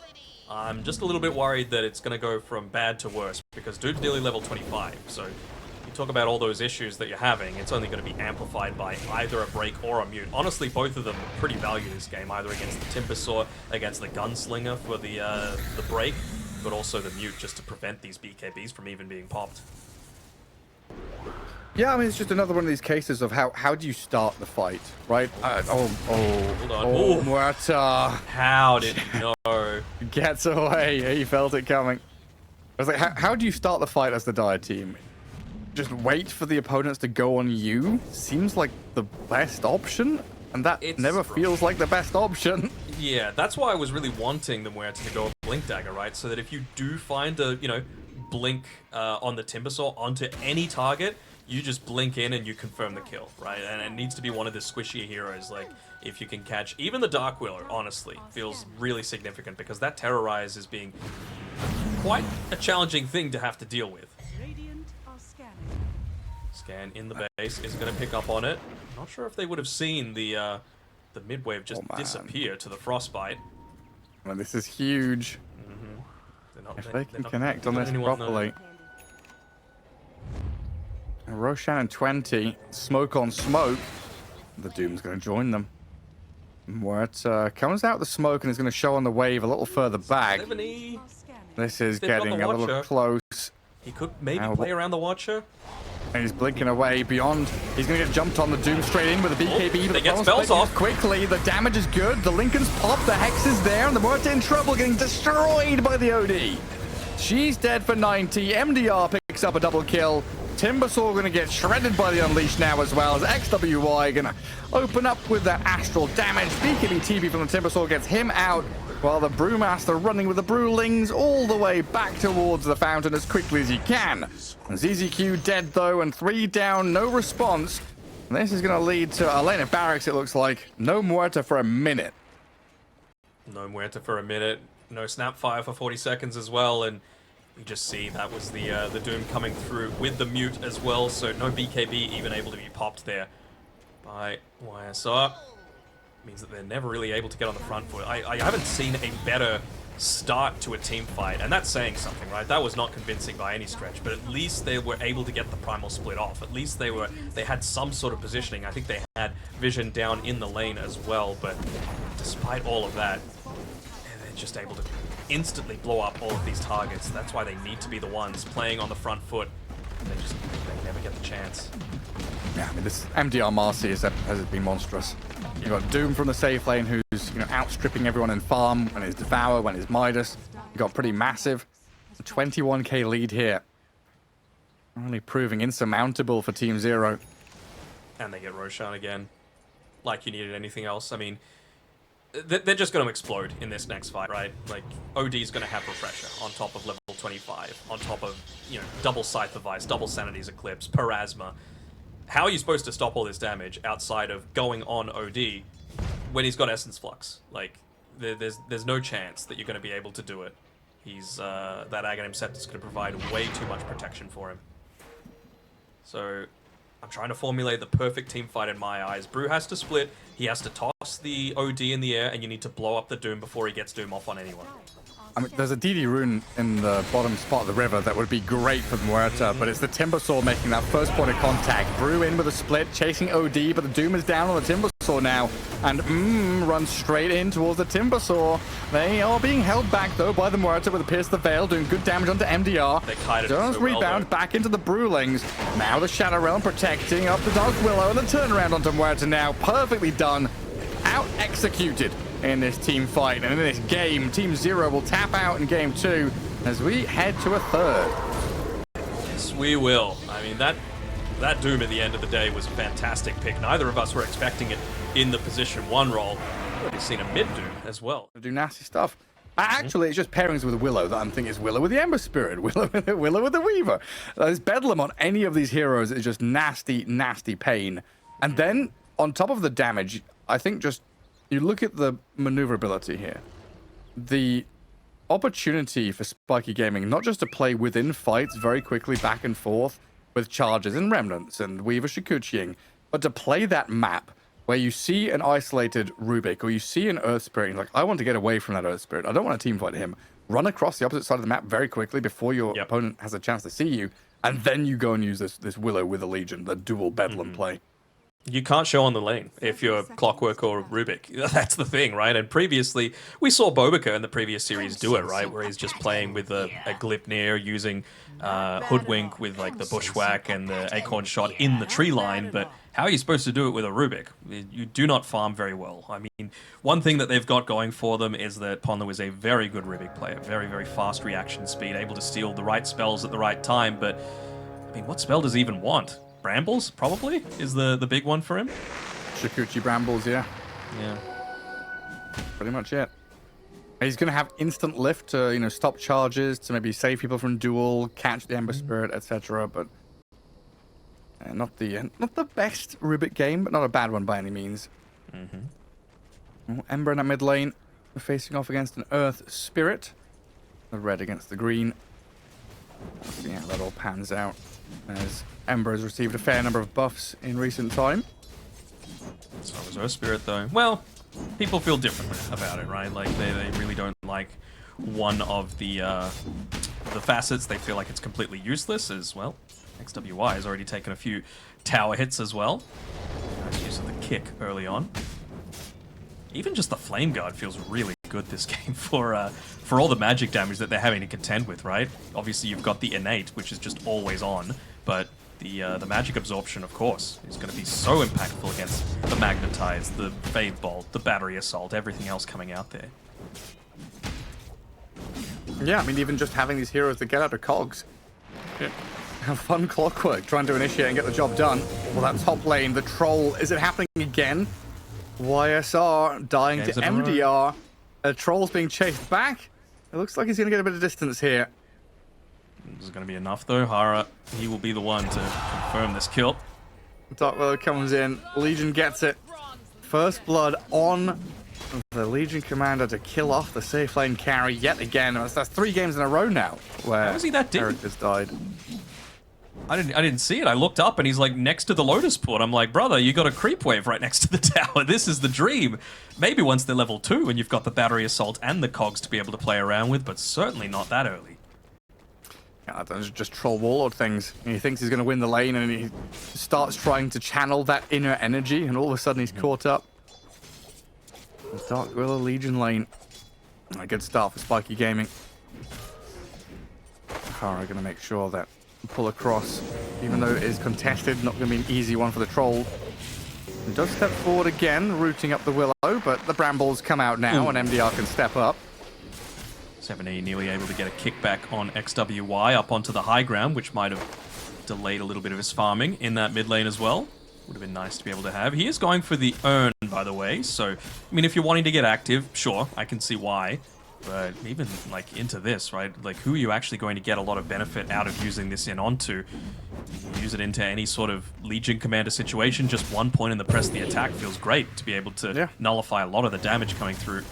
Nice use of the cogs, though, up top to be able to push MDR closer towards the Troll Warlord, get a few easier trades off. Burn a bit of mana out of the Willow. Yeah. Legion Commander not the best at last hitting in this lane so far, 10-0, as the Troll picks up 16-3. Ember Spirit having a pretty good time in that mid lane at 18-3. But the Weaver, the surprising one to me anyway, kind of losing out in the early laning stage. 13 last hits. I guess it's not that drastic. It just feels like the Weaver struggling a bit more than expected against the Rubik Night Stalker lane. Remember, it is a nighttime Night Stalker, though, right? So it makes things a little easier for him to be able to play around. This whole flip-flopping of the daytime, nighttime. Definitely a little confusing. And Troll gets on top of the Legion there with Clockwork starting off with the cogs push back. MDR losing all of his mana. Stick around in the lane. I'd have to speak with like an Ember Spirit player about it, but it's so... I feel like there's 2 very different trains of thought as EZQ might die here underneath the cogs. Never mind, he's just going to keep people bouncing around as it's going to be a little bit of safety provided. Nice little yoink away of that water rune. If they'd landed that chains in the mid lane, that would have been a dead Earth Spirit. It went onto the creeps though, sadly, instead. So, Down at what bottom, Weaver left alone. Inside the crippling fear. Oh, Shikuchiing away with a blood grenade on him. Will survive. Scary times, though. Do they even have... They got 4 tangos on outside. Also a Lotus, potentially to give on through. Just looking to try and provide a little bit of harass, maybe get them to use some mana onto him as opposed to his Weaver. They're actually going to make a move of their own. Have to be very careful on this bottom side. Could give him another tango to be able to make plays with. Not going to for now, though. A few creeps denied up in his face. Oh, Warlord racing to the top of the last hit chart now. Up in that top lane, having a much better time after dying first blood. This is where really Erica is meant to be. Tendonize, bullying back, and making sure Legion Commander doesn't have easy access to that lane anymore. And this then, of course, in effect, unlocks the Clockwork to make a move down bottom into the crippling fear. Doesn't push back the Weaver, though, so that allows to Shikuchi away. 3 members down here from Team 0 unable to capitalize on the move. Just having a look at like the mana pool of some of these supports as well, right? Like it's now daytime, so this is the period where Beyond could potentially get punished. It means that Ponlo is going to be a little less capable of rotating towards that mid lane, and you've just hit level 6 on the Earth Spirit. You want to make sure that you're able to make plays. You've got an urn to be able to make plays with as well. So anything that's going to prevent them from doing that, like killing the Rubik, is going to be so huge at assisting here. Get back to the lane with full mana as well. XWY, who's going to get the lucky rune, and it looks like it's going to be top. So how are you supposed to make plays now? Ponlo's essentially forced to come mid for this bottle refill, and it's going to leave Beyond down bottom. Not farming means that despite having a really good start to this lane, he's not going to really be able to continue into it for the next little bit. And that Rubik's a little stranded here. We'll see if Ponlo makes the long walk all the way down to bottom, or if he thinks about stopping and stacking. Build up a bit of this Ancients area high ground. And do have a troll who can clear through those stacked camps, but Night Stalker and Earth Spirit not the most adept at clearing stacks, especially early on in the game. And then even then, like, he needs to be there getting the Wisdom rune as well. Of course, a big power spike for both Rubik and Clockwork once they hit their level 6 timings. Not as much as the Spiky Gaming supports, for sure, but not something that you can give up at this stage, as Legion Commander might be a target that they're looking to go on to. Phase boots and press the attack. Yeah. Far too speedy. Just needs the 1 point in it as well. He wants that Urn Dispel, he wants that little bit of extra movement speed to be able to play around with. Speaking of, they might be actually able to make that first move up towards the top side of the map. They don't have Vision of the Earth Spirit, and it doesn't seem like the comms have come through either. Yeah, straight on the Legion. Earth Spirit, Curse Crown on him, Magnetize comes out, the Clockwork will trap Legion in the cogs. They're spreading across multiple targets, but they should have this Legion Commander under wraps there, as 7E will roll across and finish her off. So get some Urn Charges coming through, that's a good start, but it's always the opportunity cost, right? Like, what are you actually giving up to be able to make that sort of thing happen? In the meantime, XWY was able to pick up a Shield Rune, so I wouldn't be surprised if he plays really aggressively underneath this tower. He's already spamming the Sleight of Fist with that Blightstone on the Earth Spirit. Backup from the Willow is coming in behind as well. Yeah, but the backup from outside also keeping Ponlo away from that. Will be able to secure. Do they have any detection? The Brambles and the Sentry drop. There it is. They see the Earth Spirit. Now Ponlo has given away his position for the dive in from the rest of Spiky Gaming. They're thinking about it, and Ponlo's brought very low. Shadow Realm hit, and another Sleight of Fist should be able to finish this one off. A double kill for XWY. Let's keep things going here. 4-1. Spiky Gaming really levying this early draft advantage into a pretty good early game. Mm-hmm. And, again, Weaver really doesn't care that Spirit Breaker isn't with him anymore. He's going to beat out the Night Stalker, especially during the daytime. Very, very different story when you compare it to, like, the Rubik, right? You just feel you're necessary for the Night Stalker's lane, at least for the next little bit. He's got a solo lane for himself, though, so he should get his level 6 now on Beyond, and I'm sure he would love to be able to make a play immediately with, Double Bracer, decent amount of Magic Wand, Phase Boots, and Dark Ascension, so that by the time it wears off, it's basically straight back into nighttime again. Just looking to try and maximize that nighttime as much as he can. And I think that's why you've got a bit of a movement coming down here from ZZQ and YSR. They want to take a definitive, strong team fight. Well, there comes Giving Ponlo's life early, though. Ponlo right out in no man's land, caught in the open. He's going to skirt the edges here, and actually, Ember Spirit didn't want to commit immediately. XWY goes with another poke with a Sleight of Fist, but backs himself away now. There are 9 heroes down bottom, Gary. They do not want to give this one up. MDR actually ended up TPing down here in response to it, but looks like he's going to be able to back off in time. I mean, they're going to be very happy with Dark Ascension just being used, but it still will cover that area of vulnerability for Team Zero where they felt incredibly weak. It's just that they won't actually be able to claim anything for themselves. And now into mid. Oh, the roll is blocked. And they've got a charge and a Willow arriving into mid lane on this Earth Spirit. Brambles down, and XWY has the damage to finish off the Earth Spirit here. He's Look at all those Brambles, man. unfortunately going to lose it out to Outsider's last hit. But yeah, these Brambles are insane. It's so oppressive. Like, you had nowhere to move, you had 3 heroes onto you, and remember, this was without Hara being level 6. Imagine the damage coming out with a Bedlam on top of everything else, or the Terrorize to force you into the Brambles as well. And it really just goes to show why it's important to have these supports that are able to connect through to the mid lane, because this is what happens if you don't. They've just got so much more mobility right now on Spiky.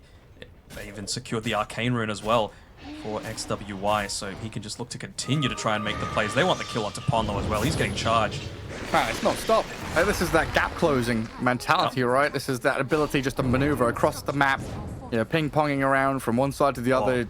Your opponents just don't know what's coming next. Love the aggressive glyph as well, keeping the siege creep alive. They know that they're not really in a position to be able to take towers with purely heroes, so try and take out the creeps that enable you to do that as quickly as they can. They will be able to at least protect it for now. Man, XWY is even just tanking up tower hits, but is he? Okay, still committing. Charge going on down bottom as well for Beyond, but he should be safe underneath his tower. And to keep the Carty in the mid lane alive as long as possible. Radiant are scanned. That was that Mage Slayer for the Ember Spirit. Yeah, some things don't change. They've got a lot of magic damage that they have to deal with, so it feels pretty great. Dire's middle tower is under attack.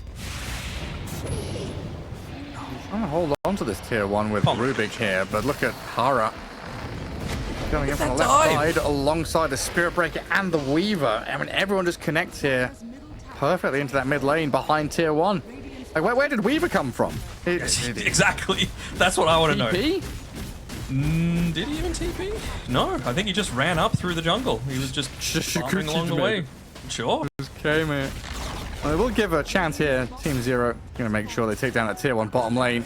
And Wave being dragged up top by ZZQ to try and stop the top lane push. But in comes the charge, like you say. Pushed back by the cogs. Well done. Level 6. And the mana burn.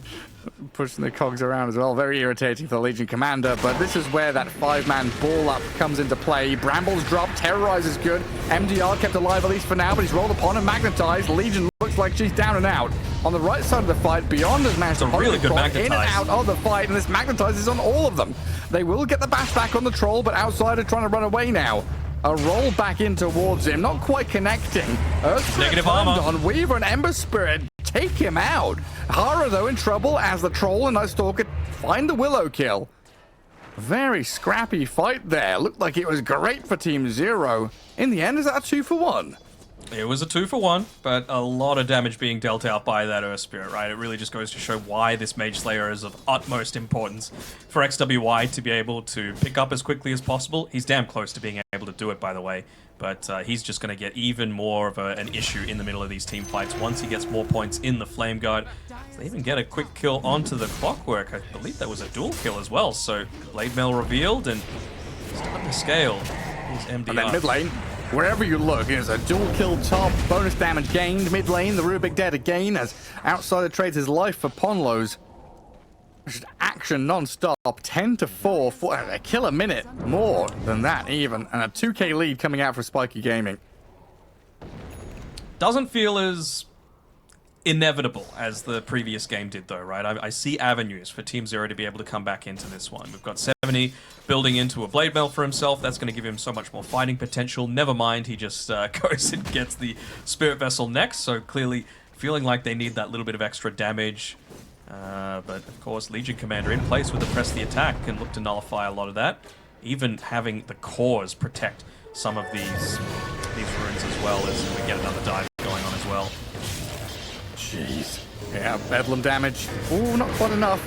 The Cogs offering a bit of protection here for the Clockwork, and he's got himself raindrops as well to get out of there. Willow rolled on. TP cancelled. Good damage on Hara to finish off the Willow. Yeah, maybe not as inevitable. Definitely still worrying. The raindrops for the Clockwork, yeah, saving his life. Very good. Yep. Yeah, it's just like BKBs on the Radiant team, even just this Mage Slayer on the Ember Spirit, right? He now has it. These next fights are going to be so challenging for Team Zero. 40% less spell damage. Good luck, Earth Spirit, Night Stalker, Rubik, Clockwork. You know, even the Troll Warlord, right? The majority of his early game damage is coming from magical. Yeah, it's a lot that you're going to be able to deal with. Oh yeah, right, because Troll went Maelstrom as well, right? So, although it's spell damage, right, not magic damage. So at least you're not going to be as devastated by that as much. But I'm just wondering Is this just going to be a straight BKB game for all of these heroes on Spiky, or are they eventually going to consider something like a pipe? Because I love having the Shadow Blade on a Spirit Breaker. I feel like it provides you with so much for not even necessarily a cheap item as they're looking to go on to SB. Speaking of which, looks like he'll be killed off here. Roshan's bottom. Do you commit with this, with the Troll Warlord, to potentially try and take it out? Never mind, they want another kill. ZZQ might have got himself killed. Yeah, he hook shots in on that Ember Spirit, dies to it, but maybe he dragged them into this fight deep enough that Night Stalker and Earth Spirit can take down the Ember. Oh, what a fear. Terrorized though, beautifully done, sets him up for success to run away and hide. Ember Spirit still being chased by Night Stalker and the Earth Spirit, magnetized, and down he'll go. They did manage to take down Ponlo here with the Legion Commander, but Troll Warlord surrounding her now in a 4-for-2. Team Zero come in swinging and punching the haymakers just left and right. Middle tower is under I'm a little surprised. It's not even like they turned around and tried to fight, but I'm a little surprised that they weren't more mobile to be able to escape from that one, right? Like a Spirit Break. Who's or this? suppose- yeah. They're just charging in now. 7E Good. will roll and crash right into the Weaver. Good block there from 7E will try again, but down he goes. Again, just back and forth. Chaos reigns. Oh, We're the not sure Blade which Man. way it's going. Oh, that's big.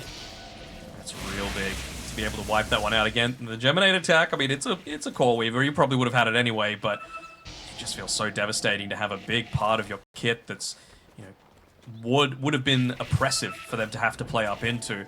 Not so much the case anymore. And that'll probably get him into his Desolator as well here on As, I mean, that opens up Roshan for them once they pick that one up, right? I mean, you've got a decent amount of damage coming through from the Legion Commander as well, who can look to tank it up. It really just puts a lot of emphasis on... I mean, we've been talking about BKBs for Spiky. BKBs are going to be very important as well for Team Zero coming up very shortly as well. I mean, you already have to deal with Brambles, you've already got to deal with stuff like the Root coming through. And MDR, he's going for a Halberd, so Troll absolutely needs to get a BKB for himself, if not for just that. You know, ignore everything else. You don't want a Battle Trance and then have it completely wasted. Yeah. Dire are scanning. Smoke down bottom from Team Zero here to try and play into their Troll. Man, when that fight mid broke out, I was like, unsure which way it's going. This game is very difficult to get a read on, but a good kill on the Legion Commander here could give a bit of a boost to the Dire team with a Blade Mail turnaround, and that overwhelming odds though is a scary prospect. And now with the charge coming across the map, no, Spirit Breaker doesn't have teammates close enough by. Having a look at a few of the neutral items that have been picked up by Team Zero, I wouldn't be surprised to see them go for just mass Gossamer games. You know, whenever you're going up against an Ember Spirit, you just want to be able to dodge out a lot of that. Especially, like, if I'm Earth Spirit. Good lift.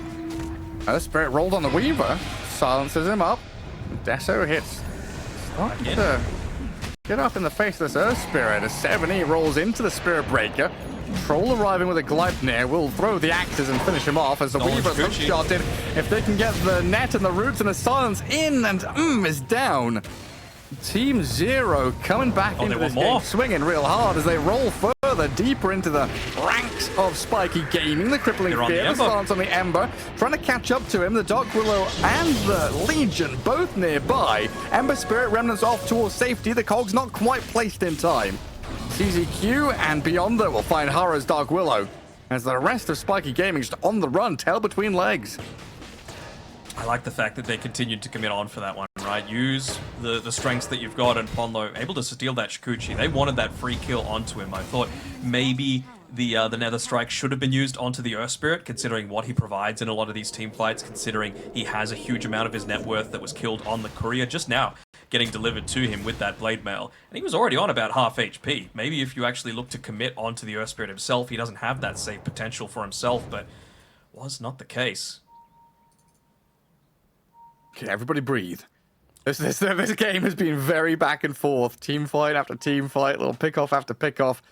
We're getting into this situation now where we've got our first couple of tiers of items, and it is time to start thinking about those BKBs and finishing them off. It looks like Troll Warlord and Night Stalker both either pretty close or have their BKBs coming out. That's going to give Team Zero it's 1,000 gold away for Night Stalker, and I guess Troll is also about 600-700. Oh, it's what 1,000 gold. 1,000? It says it in the red digits there. Always very useful for people like me who can't do mathematics. Yeah, that's the first time I've actually seen that. Really? That's really good to know, yeah. Very useful. Yeah. It says he's minus 409. How much he needs.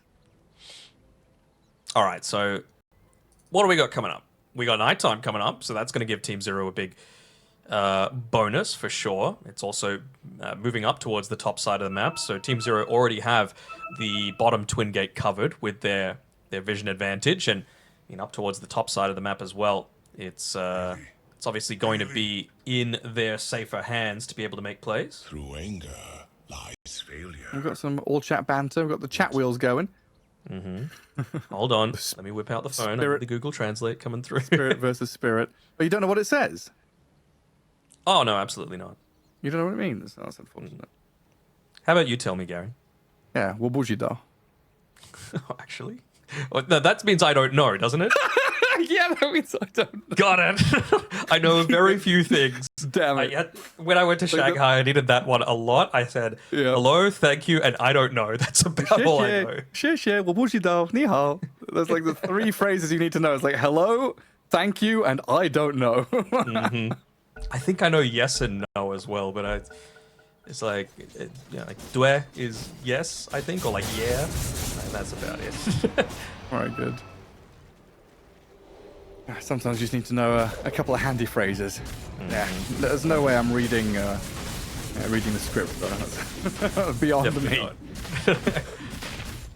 right, here we go. Back into things. So we got a few timings coming up, right? I mean, maybe they're going to anticipate that they're going for this Tormentor, considering, I mentioned previously the value that the Clockwork gets out of having the jetpack available. Of course, Rubik as well, just for a little bit of that extra save, trying to keep space away. Yeah, they're all going to be okay. Keep space away from the Spirit Break, or even just lifting someone out of the brambles can feel really nice. Got to be very careful about going back into the lane, though. I feel like this move coming out from Spiky is just a little bit too delayed. We'll find someone, though. They do get the DKB duel. as well. He popped it, but he's going to die to this. Bonus damage, winner there for the Legion Commander. And the TP is being cancelled out. Yeah, there's no way you come in here to remedy any of these issues. So another good swift move there. I mean, this little lead was building for Zero Gaming. Hold on, pawn low. He's looking to try and yoink away that Wisdom Rune, and he's going to be successful as well. Oh, yes. Helfer. Yoink. Also pushed in the top wave at the exact same time. I'm sure XWY is going to be kicking himself that he didn't know. Sometimes you don't have to play like the hero, you need to play the player. And Polo is one that will always go for that steal. He's just like that classic min-maxer. If he can take more slices of the pie, he's going to take them. He's a hungry boy, a growing boy. There you go, might even... I was about to say we might even get a TP from beyond up towards the top side, but maybe just using this little bit of extra space to be able to create a little bit of farming potential for himself as well. He's backing off, though, ever since he saw the swarm used on the creep wave, so might not be able to get into that Echo Saber as soon as he would have liked. I do like the fact that they're going for a BKB on 7E, and I don't think they'll be able to get to Roshan fast enough to be able to stop this attempt. No, it's down. 70 sees them, the though. troll. They jump in. Blade Mail up. Legion trying to move with the duel. Down and nearly out. The Terrorize is coming, but MDR is gone. ZZQ was a trade out as the Ember Spirit in the backline just rooted up by the Troll Warlord. They're going to finish them off with the Weaver.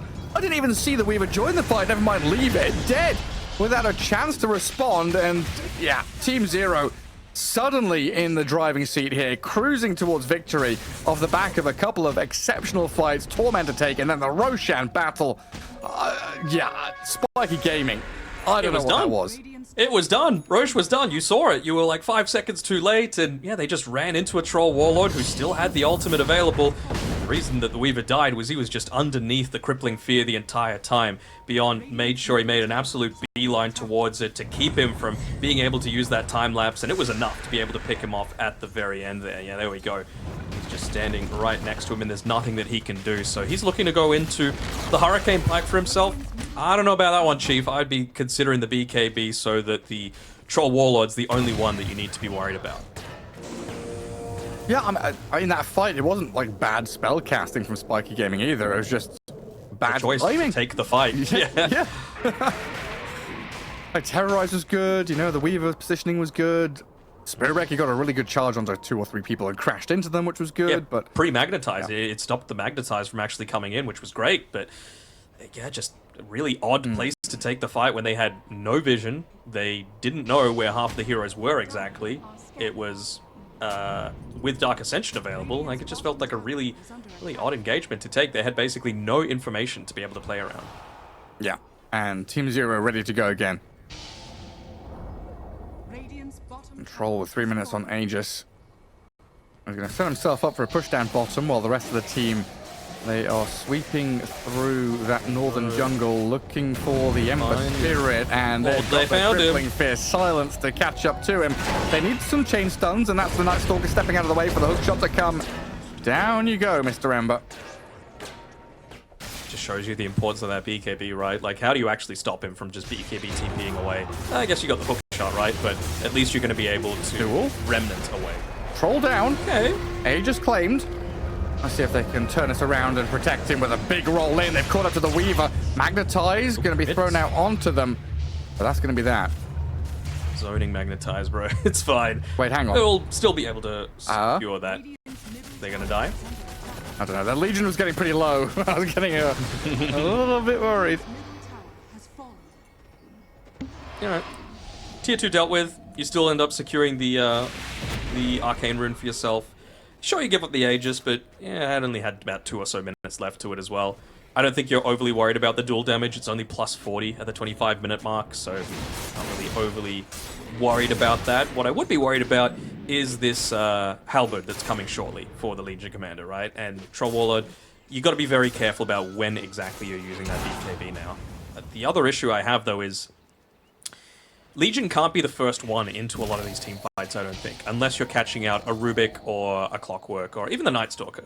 I feel like you're just leaving yourself way too vulnerable if you do that to Troll Warlord just pop at the BKB, turning around and killing you straight away. There's nothing that the Legion's going to be able to do to stop that. So I'm very mindful of like how are Spiky Gaming going to be able to start a lot of these engagements. Probably off the back of like a Spirit Breaker charge in with the Shadow Blade, but it's not exactly the easiest, as he might be able to just back off, although the creeps are kind of following him down a little bit here.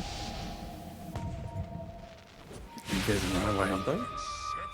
Just run away. Try and keep cutting waves. And right now, there's not much more you can do.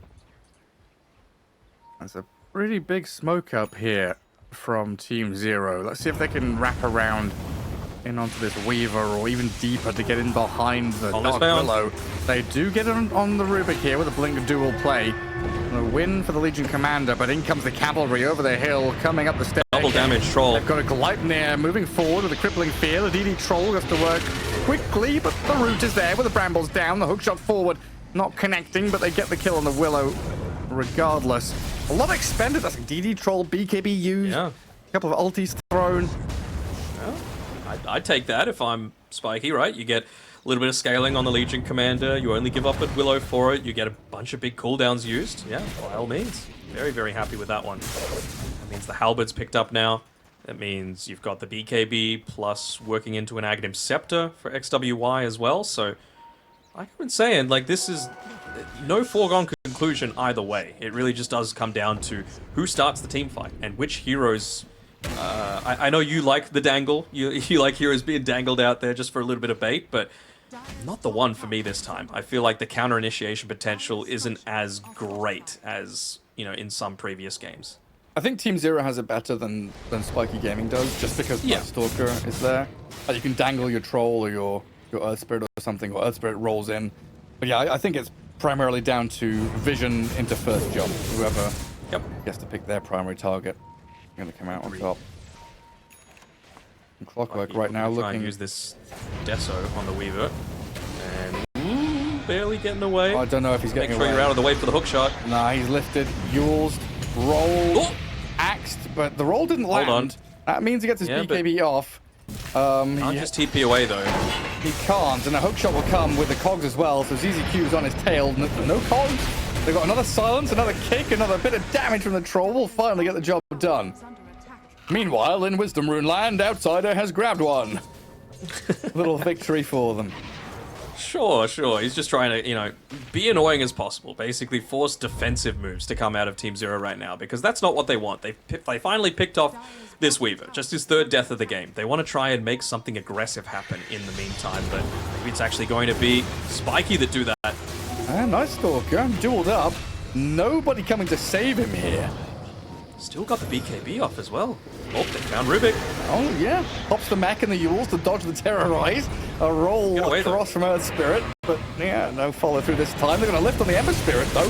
Troll Warlord, with a hook shot. Cannot get the roots in time. XWI will get away for now. MDR might not have the same luxury, though, of slipping out. That's the power of the jetpack. Trapped in the cogs with a jetpack over the top, and the Troll Warlord goes to work on her. They are still pinging out that additional target. If they can maybe catch up to the Ember Spirit. Ponlo was looking for it. Link. Yeah, he wants it.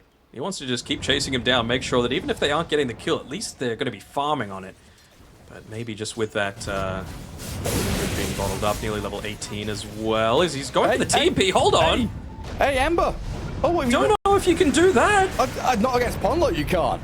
Lifted, Gleipnir up. Cogs push back, a remnant back towards the Tormentor, but he's ticking down to the Spirit Vessel. Another one applied to him. XWY, hang on, is that Flame Guard protecting him against the Spirit Vessel damage? Yes. Remember, it's even the rocket missed. Radiant's top tower. Remember, it's based on his current HP, right? So if he's pretty weak, that Flame Guard's going to do a whole lot of protection. That's incredible. Radiant's top tower has fallen. Barely survived. I mean, he's not allowed to get away with that. No. Alright. So they've secured all tier 2 towers for themselves. They've given themselves a little bit of time. Ooh, okay. Beyond has just picked up a gem for himself, so really not wanting to be caught out in too many more of those sorts of situations. I wouldn't hate to see him go into a little bit more... He's been really quick with the fingers, right? To be able to pop the BKB when he gets dueled. But I think he needs something more. You need something like that's just always going to be effective for himself. Maybe it's something like an AC. Blade Mail. Sure, but even just like AC to be able to protect against all the physical damage coming your way, feels not only good just for your own safety, but also the rest of your team, right? You want to enable the Earth Spirit to just go on into the middle of a lot of these team fights. Even with that plus 120 damage that he's got now, whenever the Magnetize gets procced, that minus armor going back the other way certainly doesn't hurt. I mean, Troll War, there's now on your doorstep as well. And Glyph already used up here as the Spirit Breaker is forced to charge to try and defend the base. I do like the fact that Spiky Gaming are out on the map, though, not being hemmed back and bunkering down in their base. And pushing out mid, pushing out bottom lane, getting involved. Up in the face of their opponents a little bit. And you're always thinking and setting up for next Roshan. Which is up, and it's up top again. This is the benefit of playing this sort of gameplay where if you decide when Roshan dies, for the first one especially, I mean, a lot of people say, oh, you're not going to go high ground with it, but just the knowledge that if you time it to your side of the map, it's going to be there again and again and again. That is just such a key tool to be able to secure you the later stages of this game. Look at this. They're pinging out the fact that this Tormentor's up, but I wonder if they actually want to contest this. I mean, we'll have a lot of TPs coming back here. Oh, the hook shot. They did try and contest it. They'll get the kill on the Willow, and now the Legion Commander left stranded as well. They get Roshan, pick up the Aegis. 2 heroes TP out safely for now, at least. But my goodness, Spiky Gaming trying to push things to the limits and getting punished for it. They will see that Troll doesn't have a TP, but obviously that's not really going to hinder him too much. He's very happy to just keep pushing this lane out. Weaver needs to be a little careful with his positioning, actually. If he gets rooted... Oof. Of course, you could join. I guess at the very least, Legion got the shard, so we've got the improved dual damage now, but... Sure. Silver linings, really. Because now your base is under attack. CSB up top trying to cut the wave, so it's just about protecting the creep waves as much as possible, babysitting them as much as you can. This is a Troll with Solar Crest on him. The Swarm's going to get dealt with pretty quickly here. Trying to chip away at YSR, and they blink in with the Legion, thinking about the Blade Mail duel. They pop the BKB Battle Trance. Troll, this is going to drag him deep, all the way past Tier 4 towers. Risky business, because now he has no Satanic, no Battle Trance, no Aegis, no BKB. Is the Troll just dead a second time now? They'll try and come in with the Earth Spirit to buy a bit of time. Try and save up the Troll with the cheese as well. Half HP and dropping lower even quicker. Down he goes, and the Clockwork will follow. XWY picks up a double kill. And Troll Warlord just, I don't know, you can't use Battle Trance like that. No. Pulled into Tier 4s. Got a little bit too big for his britches there, just going in a little bit too deep. And, I mean, you see the punish that's able to happen. What was the overall damage count? Yeah, lots of damage coming through there from the Ember Spirit in particular. And you're not worried at all about some of the stuff that the Rubik, the Clockwork, the Earth Spirit are able to do. You just pop BKBs, who cares? There's nothing. I mean, the reason that he BKB'd and committed is because he got halberted, right? That's the only reason. That he felt like he would have been sitting there useless underneath the tower, but what's the downside, right? You just wait it out a little bit. You've still got the Aegis. It's not like they can kill you very easily if you're around the rest of the team. Yeah, I don't know. That was a situation where you just kind of have to tank the Aegis life, finish off barracks, thinking about the objectives.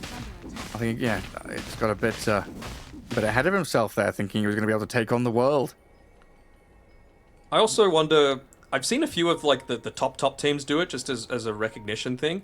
I believe, now correct me if I'm wrong if you know, the glyph only resets when you take the melee racks. So they make sure that they take the ranged first, just so that they're not resetting the glyph. And then I've even seen teams time it so that 2 lanes at the exact same time, they're able to take the melee rack. So there's actually no refresh and you can get like a 2-for-1 exchange. Huh, okay. Yeah, I'm not going to correct you because I don't know. So that was a pretty cool tactic to use though if it's happening. Yeah. I think it's the first melee racks that you take resets the glyph. Yeah. Pablo has to be a little careful here. He's playing with fire. He's so deep once again in the lane. Didn't pop the glyph for himself. Are they dangling? Are they maybe baiting? Hook shot off the mark. Outside is going to be giving TK out. Well, they don't have the follow-through. Now the Ember Spirit is going to turn back onto this Clockwork and Earth Spirit, force the BKB out of 7E, and the rest of Spiky come back in with a Blink duel victory there for the Legion Commander. Beyond inside the cogs trying to fight into MDR. The Blade Mail, though, and the physical damage returning a lot of fire back onto him. Legion still alive, being burnt down by the Spirit Vessel on the roll back in, though. Spirit trying to keep tabs on the Legion as Weaver does start to shred the Troll. Half HP for YSR is in the back end of the fight. The Ember is dipping and diving, trying to dodge away with Remnants, but you're right. Out of mana now, so 7E with the help of the Gluttony of the Troll catches up to the Ember Spirit and should be able to take him down. Scrappy, messy fight. Another, like, weird one where it's, initiate on the Rubik, that's a freebie. Ponlo's buying back, but you then lose 2 core heroes with the overextension. Yeah, I'm a little surprised he didn't pop the Guardian Greaves a bit sooner, right? That would have gotten rid of the root onto himself. Of course, he would have been out of the Shikuchi, so maybe feeling like he was dead regardless, but yeah, certainly having to give up a lot just to get an, even an okay exchange going back the other way. I have to wonder if that's one of those instances where, with the change to being able to see people's mana bars a whole lot more easily, like, would they have actually gone for that kill, or would they have just assumed the Ember Spirit was away if it wasn't just as evident? Of course, the best teams still are able to, quickly check mana on the fly, but that's one thing that I really like about Dota. There's little equalization measures. Like, remember when stuns used to not show you the duration? And, there were a lot of pros at the time who were like, oh, you're taking skill out of the game, but it just makes it so much more accessible, right? And I feel like that's going to bring, the tier 2, tier 1.5 teams to be just that much more competitive with the tier 1 teams that were already doing that sort of thing. Yeah, I mean, I thought the same thing about Quick Cast when that came out, right? I was very, set in my ways, like, oh, Quick Cast is just allowing people to cheat, but no, it just makes the game faster. It makes the game, like, more interactive for everyone who's playing it. Yeah. We do see that AC come out, by the way, for Beyond, which I like. Now he can really look to put himself more up onto the front lines. Even has the Sanjan Yasha as well. The only thing now that gives status resistance in this game, in terms of items that you can look to purchase, So that's going to reduce the duration of a lot of this lockdown for himself. Duel especially. Are there any other items, or is it all down to like talents and stuff now? Yeah, there might be a neutral item, but in terms of what you can buy... Oh, hold on, Hara. Dark Willow. Greedy there. Rooted. So the self-fuels, delay the inevitable. Has buyback, and probably going to have to use it here. Yeah, put in the search bar for items, status resist. Only S and Y comes up. Yep. So, slow resist on a lot of the other things now. High ground vision. There's a sentry ward there, preemptively sees it placed. Early blade mails being popped as well.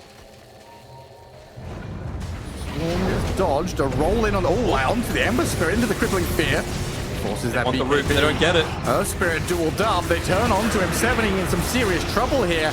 They get a Yules onto the Legion Commander. Ember Spirit trapped in the cogs and dead. Clockwork dies to the Deso hits of the Weavers. The Legion Commander is being pummeled and pounded by the How's he Troll. alive? And the Night Stalker but stays alive as they charge back across onto the Satanic? Troll. The Stolen Terrorized pushes What? them back, but the You can't Troll just is TP? dying to the Legion Commander. What? No! He survives! How? I don't know. That mischance out of the melee axes must have saved him off of 3 or 4 hits there. How the hell does he get away? I think even just a little bit of the Berserker's Rage armor, the level 20 talent that he had as well. It's like, how are giving him a little Barrack's bit of still safety. alive? I don't know, man. They're just more intent on getting kills at this stage, and it's letting Spiky Gaming back into this. It did cost them a couple of buybacks, though. Sure. I'm just keeping my eyes on the Troll Warlord here. Like, how the hell does he live? And I wonder if this is one of those instances where you're like, man, I would really love to have that Aghanim Shard onto the Rubik. Maybe you could have got a defensive save onto the Earth Spirit. Because he didn't even drop the Magnetize in that fight. Like, there was a lot of damage left on the table for Team Zero, for sure. Absolutely. Stolen Terrorize. What is 1, 2. Oh, he hits that one. Miss, miss, miss. Oh, can he miss? 4, so 5 hits, 4 misses, and 1 hit. Jeez. But there goes some Barracks. It's a really quick Roche. The Really quick first- Roche as well.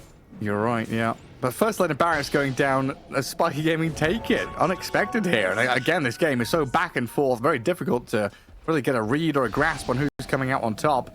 Yeah, look at that graph all over the place. Up and down, around we go.